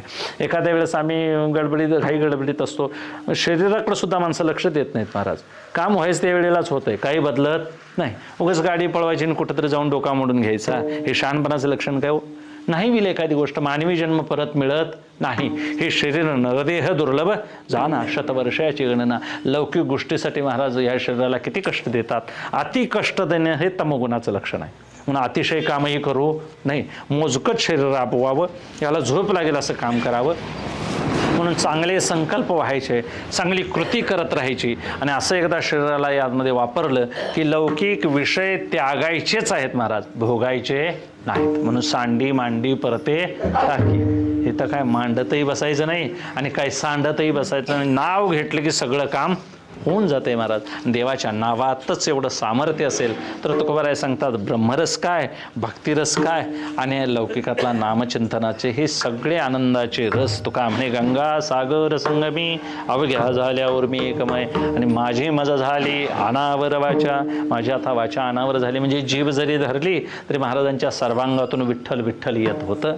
आणि छंद या नामाचा घेतला असे म्हणून वैषयिक छंदातून निवृत्त झाला तर जीव नामछंदात येईल. नामछंदात आल्यानंतर वृत्ती कामक्रोध विकार रहित होईल आणि अंतःकरण एकदा देवाच्या प्रेमानं भरलं की मग आता काही करायचं उरत नाही. मग होईल येणे कळसा आले स्थिरावले अंतरी. आता परमार्थ सिद्धीला गेला, आता त्या परमार्थ रूपी इमारतीवर कळस बसला म्हणायचं. आता अंतःकरण म्हणून कोंड कोंडून धरिणे जीवे देह भावे पूजन, अशी साधकानं सदैव सेवा करीत राहायची. याला निशेष विसर म्हणजे महाराज त्याची संकल्पना सुद्धा अंतःकरणात उमटू नाही. म्हणून हे विषय दिसत नाहीत असे नाहीत ना, संताना विषय दिसतात, त्यांना कारलं कडूच लागतंय, गोडच लागतोय. सगळ्या संतांनी लग्न करून घेतली, मुलं बाळ जन्माला घातली, याचा अर्थ त्यांच्याकडे विकार नव्हती असं नाही. पण नामचिंतनाच्या बळावर दिसणारी सगळी वस्तू हरिरूप आहे अशा त्या बोधावर होते. त्यांनी भोग घेत असताना पत्नी पत्नी म्हणून भोगली नाही, मुलं मुलं म्हणून त्यांच्याकडे बघितलं नाही. नरनारी बाळे अवघा नारायण, नारायण परमात्माच आमच्या संसारात आलेला आहे. आता तुम्ही गाय दूध देते, मस्त दूध देते म्हणतो, हे आमचा स्थूल बुद्धीचा व्यापार आहे मला. गाय दूध देते काय देवसेवा करायला लागलाय गायच्या रूपानं तुमच्या गोट्यात, पण ती भावना होत नाही. तशी भावना करायला तर हे काय खोळं सांगायला म्हणणार लोक, हे लागला आता ब्रह्मज्ञानाच्या गोष्टी बोलाय. पण वास्तव हीच एक भूमिका श्रेष्ठ आहे. जड जीव हे ज्ञान अज्ञान ज्ञेय हे भेद नुसते नाम मात्र आहेत. वास्तविक एका देवानंच हे सगळं जग नटलेलं आहे. यामध्ये तुम्ही कशात विकार बघणार? तुका म्हणे विकार नाही हरिनामा, पाभवी स्वस्थामा स्वस्तिक्षेम. एक देवाचं नाव असं आहे निर्विकार की तुम्हाला ते जर सदैव घ्याल तर तुम्हाला कशातही भेद दिसणार नाही. सगळी ही देवाचीच रूप आहेत असं कळून येईल. म्हणून शहाण्या मनुष्याला महाराज अगदी जडभरत राजाला तलवार महाराज बळी द्यायचा होता. तलवार मानेवर टाकताना तिथं महाराज जी देवी आदिवासींची होती ती देवीच प्रकट झाली त्यातून. आणि महाराज त्या देवीनं तीच तलवार घेतली आणि जडभरताला राखलं आणि या सगळ्यांना मारून टाकलं महाराज. म्हणजे एखाद्या महात्म्याची अद्वैष्टा वृत्ती अशी होऊन जाते की त्याच्या नामचिंतनाच्या बळावर त्याचा घातही केला तरी होत नाही आणि त्याचं सगळीकडून समाधान झालेलं असतं. म्हणून असं एकच देवच सगळं काही आमचं करत आहे अशी एक भूमिका धरावी. इतर कोणत्याही छंदात आपण पडू नये. एवढंच तांत्रिक मांत्रिक गंडे दोरे महाराज हे सगळी गोष्ट कशी आहे, भूल आहे जीवाला. देवासारखा देव महाराज जर मारुतीरायांना लक्ष्मणाला जेवढी शक्ती लागली तेवढी मारुतीरायांनी कुठून वल्ली आणल्या हो, द्रोणागिरी उचलून इकडं आणल्या. द्रोणागिरी पर्वत आणून ती वल्ली त्या सुषेण वैद्याला दाखवून त्याचा रस पिळून कोणाच्या मुखात घातला, लक्ष्मणांच्या. आता त्या काळात पृथ्वी तलावर देवादिदेव रामप्रभू हजर असताना हे असलं औषध करायची गरज होती? देव होता का ते आमचा डॉक्टर होता की बाबा लॅबला पाठवल्याने रिपोर्ट उद्या येणार आहेत, मग इंजेक्शन पुण्यासनं यायचं आणि मग संध्याकाळी मारायचं, असं काय होतं त्यात? पण एवढं रात्रीचा दिवस करून महाराज ते उदयाला आणायला सूर्य यायच्या अगोदर डोंगर आणला, तेही त्याच्यात तरी कुठं लक्षात आहे कामाच्या नादात ते सगळंच उपसून घेऊन आला तिकडनं, इकडं द्रोणागिरी आणून ठेवला. हे एवढा खटाटोप कशासाठी? तर देव जरी झाला तरी लोकसंग्रहासाठी माणसाने पटावं म्हणून असं वागावं लागतं. मग आम्ही देव जर डॉक्टर बघित असेल तर आम्ही ताईत बांधून घ्यायचा काय दवाखान्याला जायचं? दवाखान्याला जायचं महाराज. आपण योग्य त्या गोष्टी योग्य त्या वेळेला करायच्या आणि ज्या संकल्पानं काही धर्मशास्त्राला लागणाऱ्या गोष्टी त्या आपण प्रायोगिक म्हणून करायच्या. फार इतर कोण सांगते असं नाही. मानवी बुद्धी ही भ्रमप्रमादानं गांजलेली आहे महाराज. त्यांना कोणतरी महाराज जास्त देतो म्हणाल तर तुमचं बी बिघडून तुमच्यावर काहीतरी तिसरंच करून ठेवतील. म्हणून कुठल्याही छंदात पडू नये. हे सगळे छंद महाराज वाया जाणार आहेत. एकच छंद असा आहे हरीच्या नामाचा, तो मात्र अवघात होऊ शकून देवाचं चरण जोडणं हाच खरा शुभ शकून आहे. म्हणून तुकोबारायांनी तेच आपल्या अंतःकरणपूर्वक आपला स्वानुभव सांगतात की मला माझी वाचा अनावर झाली, मी छंद जोडला म्हणून मला ब्रह्मरसांगात ठसावला म्हणजे शिक्का. पोस्टामध्ये पोतं बांधलं की त्यावर पत्रांचं काय करायचे, लाख तापवायचे आणि त्यावर काय उठवायचे, ठसा उठवायचे. ते ठसा उठला की मग ते अक्षर वाळले की काय व्हायचे, घट्ट व्हायची, दिसत असायची, ती निघून जात नव्हती.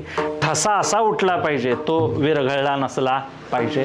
तसा अंतःकरणात एकदा नाम ठसा बसला की कंठी नाम सिक्का, आता कळिकाळा असे धक्का, रोखा माना की शिक्का माना, रोखा शिक्का तत्समाना. आणि मग कंठात नाम शिक्का, रोख ही नाम शिक्का, उदार घ्या कसं घ्या पण नाम शिक्का मात्र पाहिजे. ज्यांनी हा शिक्का मांडला नाही त्याचं निस्संतान केलं रावणाचं, नाक कान कापून टाकलं म्हणतात. शिक्का मानी हळाहळ केले सर्वांग शीतल. तुकोबाराय सांगतात मी नाम शिक्का मांडला पटी बैसविलो निज सुखा. नाम स्मरण जर एवढं महाराज निज सुखापर्यंत नेत असेल तर आम्ही नामाशिवाय देवाच्या काही करू नये. कलियुगामध्ये हेच साधन उरलेलं आहे. आणि विषयाविषयी विसर पडायचा असेल तर अनित्यता कळवून घ्यायची, क्षणाक्षणाला विचार करायचा. अगदी मोहाचे प्रसंग महाराज खाण्यापिण्यापर्यंत माणसांनी सांभाळायला पाहिजे ह्या गोष्टी. नको असताना 2 वेळा चहा पितात माणसं, ही वैराग्य येईल नाही येणार महाराज. नको म्हणायची सवय ठेवायला पाहिजे माणसाने. मी जेवलोय, दुसऱ्याच्या घरात वाढ म्हणूस का बसतात माणसं महाराज. हातरलंय का बघित नाहीत, वाढ म्हणतात. दिलं लगेच हातावर घेऊन खात्यात. काय त्याला परीक्षा नाही काय नाही महाराज. जर खाण्याविषयी एवढं तर मग मागणं महाराज तुम्ही खाण्यावरनं मन बनतं. आहाराच्या सूक्ष्म शरीरापासून सूक्ष्म अंशापासून बुद्धी बनते, स्थूल अंशापासून मांस बनतंय आणि अतिसूक्ष्म अंशापासून मलमूत्र हे तयार होतंय. मग जर खाण्यात जर तुमच्या वेगवेगळे पदार्थ आले तर त्यानं मन कसं होईल तुमचं कलुषित म्हणून अन्नमयी सौम्य म्हणा. अन्नानंच मन बनतं. म्हणून लोभावर हे ठेवून खाल्लेलं अन्न महाराज लोभच निर्माण करेल. म्हणून शाकाहार मांसाहार फरक का सांगितले महाराज? फ्रीजला ठेवून मांसाहार खाणारी मंडळी कुठल्या जन्मामध्ये मुक्त होतील सांगा? जो मासा तडपडून मेला आहे त्या माशाच्या अंतःकरणात काय भाव असतील? तसला मासा जर खाला तर तुम्हाला सुख आनंद मिळेल पुढं? नाही भेटणार. या कीर्तनात सांगायच्या गोष्टी नव्हेत. पण ज्याने महाराज असं सेवन केलेलं आहे, अन्नाविषयी जर एवढी त्यांची सारासार भूमिका नसेल, भोगाविषयी सारासार भूमिका नसेल तर महाराज विषय सुटावे असं का बरं आम्ही म्हणा. म्हणून विषयाचं चिंतन सदैव जीव करत आहे. अनादिकालापासून विषय चिंतन आहे. हे विषय चिंतन सुटलं पाहिजे. महापुरुषांची चरित्र वाचली की कळतं महाराज किती त्यांनी त्याग केला असेल. द्रौपदी मातेने किती त्याग केला, कुंती मातेने किती त्याग केला. झोपेचा त्याग केला लक्ष्मणाने. 14 वर्ष ब्रह्मचर्य पाळलं. 14 वर्ष जमिनीला पाठ लावली नाही. 14 वर्ष काहीही खाल्लं नाही. असा 14 वर्ष निराहारी न झोपणारा ब्रह्मचर्य पाळणारा जर वीर असेल तरच कोण मरणार होता? इंद्रजित. इंद्रजिताला जिंकण्यासाठी जर लक्ष्मणांना एवढं 14 वर्ष कष्ट घ्यावं लागलं तर इंद्रियावर जय मिळवाय साधकानं किती जन्म काढावे लागतात. बहुनाम जन्म नामंते ज्ञानवान माम प्रपंते. म्हणून महाराज आमच्या कीर्तनकारांनी ज्ञान सांगायला लागलं की राग येतोय. टीका म्हणून सांगतोय असं अजिबात. ज्ञानाच्या गोष्टी बोलता येतील महाराज, पण हे करायचं कोणी? सांगता येते हो लग्न असं करायला पाहिजे, असं तसं तसं करते. जेवण करायचं येतंय, सोपं आहे. चुलवाण लावलं की शिजते. वाढायचं कोणी, ते किती त्रास आहे वाढण्याकरता. उचलायचं कुणी कष्ट घ्यायचं. कष्टाच्या गोष्टी म्हणजे उपासना. शिजवणं म्हणजे ज्ञान. शिजून तयार आहे. वाढणारी माणसं चांगली नकोत. ते म्हणतात ना राजकारणात, कोणी असे ना, जेवण कोणाचे असो नाही, वाढप्या कसला पाहिजे, आमचा पाहिजे. ते माणसं बघून वाढा लागलं तर महाराज मग सुरुपली चष्णी नाही, मळगी चष्णी वाढणार, असं करून टाकणार. तसं जाईल त्या ठिकाणी महाराज. असा जर भेदभाव होत गेला तर महाराज उपासना टिकणार नाही. म्हणून दत्त महाराजांची उपासना झाली, तिथून आपण नामचिंतन झालं, सोडायचं. आता पुढली उपासना. सगळ्या उपासनेत एकच देव बघायचा, कारण शेवटी मी तो यजावा मीची म्हणून. सगळे देव एक आहेत असं समजून कोणत्याही आवडेल त्या देवाचं नाव तुम्ही घ्या. महाराज हरिहर सांडुनी देव एक विश्वनाथ परमात्मा आणि एक भगवान विष्णू परमात्मा, या दोघांचं नामचिंतन सदैव करत राहायचं. आवडलं तर विठ्ठल विठ्ठल म्हणा, रामकृष्ण हरी विठ्ठल केशवा सदैव जप करायचा. या जपानंच आपलं कल्याण होईल. हा छंद जीवानं लावून घेतला की हा छंद जीवाला महाराज मुक्त करणारा होईल. आणि मुक्त एकदा झालं की मग मोक्ष झाल्यानंतर काही करायचं उरत नाही. मात्र भक्तांना आवडीनं जन्म घ्यायला काय हरकत नाही, कारण ही भूमिका उपजून या पुढते. काला खाऊ सुखे घेऊ जन्मांतरे, हेची करावया खरे. आम्हाला उपजून परत परत काय करायचं आहे, ब्रह्मरस भक्तिरसच सेवन करायचं आहे, इतर काही सेवन करायचं नाही. म्हणून वैषयिक सुखही महाराज हलकी आहेत. असं एकदा कळलं की शने शने विषयाशी त्यागावे, असते असते मन त्यातून वर काढायचं. आणि मग साधकाची महाराज अशी एक तयारी होती, त्याला मग नुसता तो पहावा हे डोळे, त्याला महाराज नुसता बघितला की समाधान होतं. त्यानं कीर्तन सांगायची गरज नाही. म्हणून आपल्यात महाराज एवढे एवढे मोठे वक्ते आहेत, नुसता पटका बांधून महाराज उभा राहिली की समाधान वाटतंय. त्यांच्याकडे बघितलं की समाधान वाचण्याचं कारण काय, कारण ती तयारी मागं झालेली आहे. आता हे पैलवानासारखं आहे महाराज, तालमीत जाऊन नवरा दाखविल्यासारखा प्रकार आहे तो. एवढा बारकावा जरी आम्ही केला, आता नवरा बघायची वेळ कपडे घालून आहे आणि मातीत राड झालेल्या मुलाला बघायला गेल्यासारखं आहे हो हे. आमचा अगदी बारकावा कुठपर्यंत आहे महाराज, अगदी बालवाडीचा आमचा परमार्थ आहे म्हणायचा, अगदी तळागाळातला परमार्थ म्हणायचा. का तसं म्हणावं तर आमची सुरुवात आहे. आम्हाला विषय त्याग तर होत नाही, इकडं नामचिंतन होत नाही. काय करायचं, त्याग भोग काय सांडावं काय मांडावं कळत नाही. आणि मग 80 जीवे धरिले माझ्या थोर आशंका. शंका आहे, त्याग करावा तर गावातली काय म्हणतात काय, की घरची काय म्हणतात काय, की भोगावं तर माळ घातलेली आहे, देवाला काय वाटतंय का, म्हणजे अशी एक आशंकाच आहे. आणि अशी जीवाची घालमेल सदैव होत आहे. त्यामुळं आमचा वास्तविक पेपर ते आम्ही इयत्तेचे नव्हे, पण आम्हाला तिथं फॉर्म भरून बसवलेला आहे, अशी अवस्था झालेली आहे. आता वेळ काढायचा 2 तास आणि आपला पेपर हातात आहे तसा देऊन जायचं. तसं एक एक जीवाची घालमेल झालेली आहे महाराज. आपण ज्या संप्रदायात आहोत त्या संप्रदायाची बुज आम्हाला राखता आलेली नाही. पण आम्ही अट्टाहासानं महाराज विषयाची शंका अजय हे सोडूनच द्यायचे आणि चिंतन देवाचं सदैव घडावं असं एक पांडुरंग परमात्म्याकडे मागणं मागतो. आणि झालेली सेवा ईश्वर अर्पण बुद्धीने त्यांच्या चरणावर अर्पण करून सेवेला विराम देतो. महाराज ज्ञानेश्वर माऊली ज्ञानराज माऊली तुकाराम, महाराज ज्ञानेश्वर माऊली ज्ञानराज माऊली तुकाराम,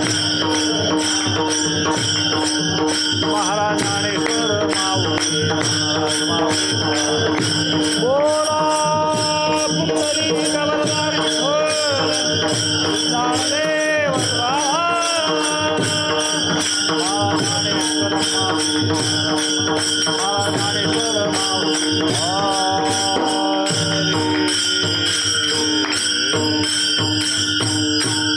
कामने गंगा सागर संगमी, तुका म्हणे गंगा सागर संगमी. तुका म्हणे गंगा सागर संगमी,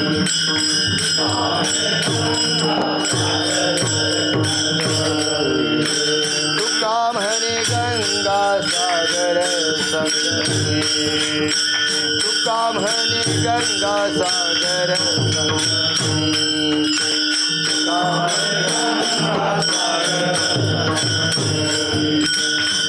म्हणे गंगा सागर संगमी. अवघ्या झाल्यावर मी एक मन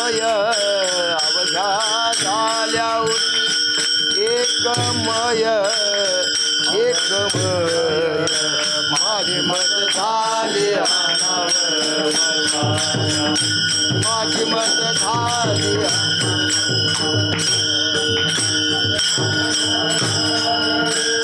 एकमय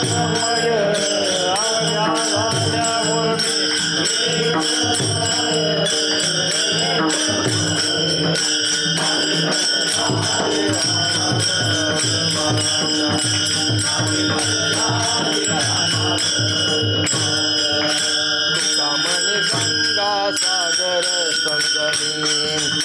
तुका म्हणे गंगा सागर संगमी तुका म्हणे गंगा सागर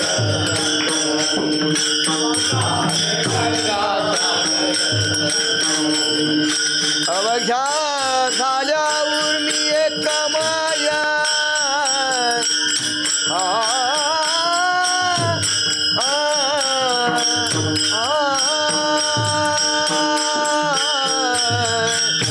अवघ्या झाल्यावर मी एकमय अवघ्या झाल्यावर मी एकमय अवघ्या झाल्यावर मी एकमय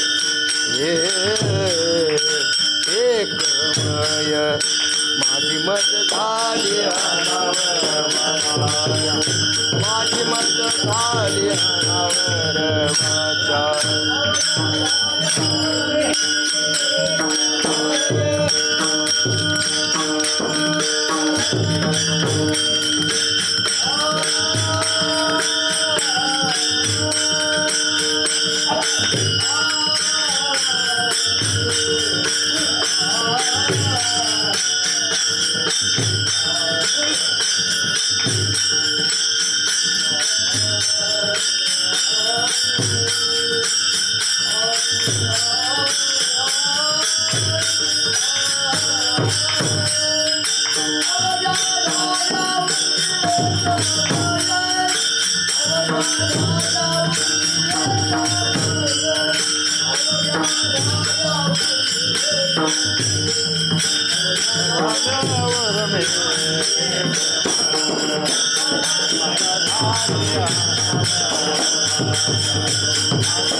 म्हणे गंगा सागर संगमी अवघ्या झाल्यावर मी एकमय माझी मज झाली अनावरवाच्या छंद या नामाचा घेतला असे गंगा समुद्राला मिळते तसा भक्त देवरूपात विलीन व्हावा निकोप भक्त व्हावा निकोप भक्ती व्हावी देव सुखरूपच आहे देव आनंदरूप आहे निर्विषय आमच्याकडून नामस्मरण सेवा घडावी आणि अजिबात महाराज कसाही आपल्याला धोका कसलाही गंध कसलाही मलिनपण आपल्या अंतःकरणात असू नये असं निर्मळ जीवन महाराज मोठ्या मोठ्या संतांनी जगलं तसं आमच्याकडून देवानं सेवा करून घ्यावी कुठेही गेलो तरी आपल्या चित्ताला विक्षेप होऊ नये कोठेही चिंता असे नसावे पण चित्त बांधलेलं नसावं तिथून आपण हळूहळू मुक्त व्हावं घरात जरी राहिलं तरी देवाची आठवण असावी देवच मोठा आहे एवढं कायमस्वरूपी लक्षात आपल्या पाहिजे घरात जरी कोणी आलं गावात किती मोठे असले तरी गावातल्या मोठ्याचं चिंतन करायचं नाही देवाचं चिंतन करायचं माणसाची एक बुद्धी संकुचित असते स्थूल असते समोर कोणाला तरी आपण एक मान्यता ठेवलेली असते अमुक माणूस मोठा अमुक पुढारी मोठा काही नाही महाराज या जगामध्ये काळापेक्षा कोण मोठं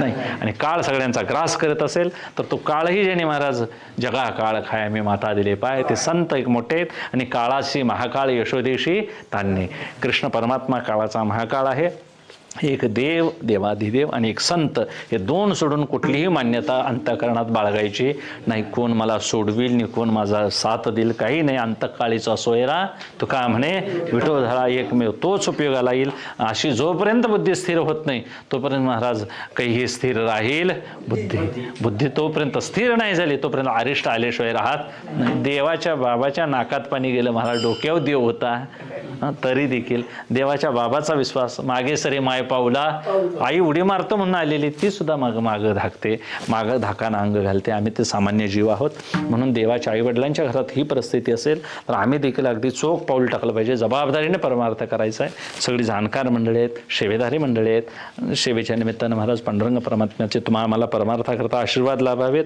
आमचा परमार्थ योग्य असा सिद्धीला जावा परमार्थामध्ये हीच मोक्षसिद्धी आहे, हीच भक्ती रस आहे, हाच महाराज शेव ब्रह्मरस आवडीने सदैव आपण सेवन करत राहूया. सात्विकपणा वाढेल अशा पद्धतीचंच भजन आमच्याकडून व्हावं अशी एक देवाला विनवणी करून सेवेला विराम देतो. विठ्ठल जय जय.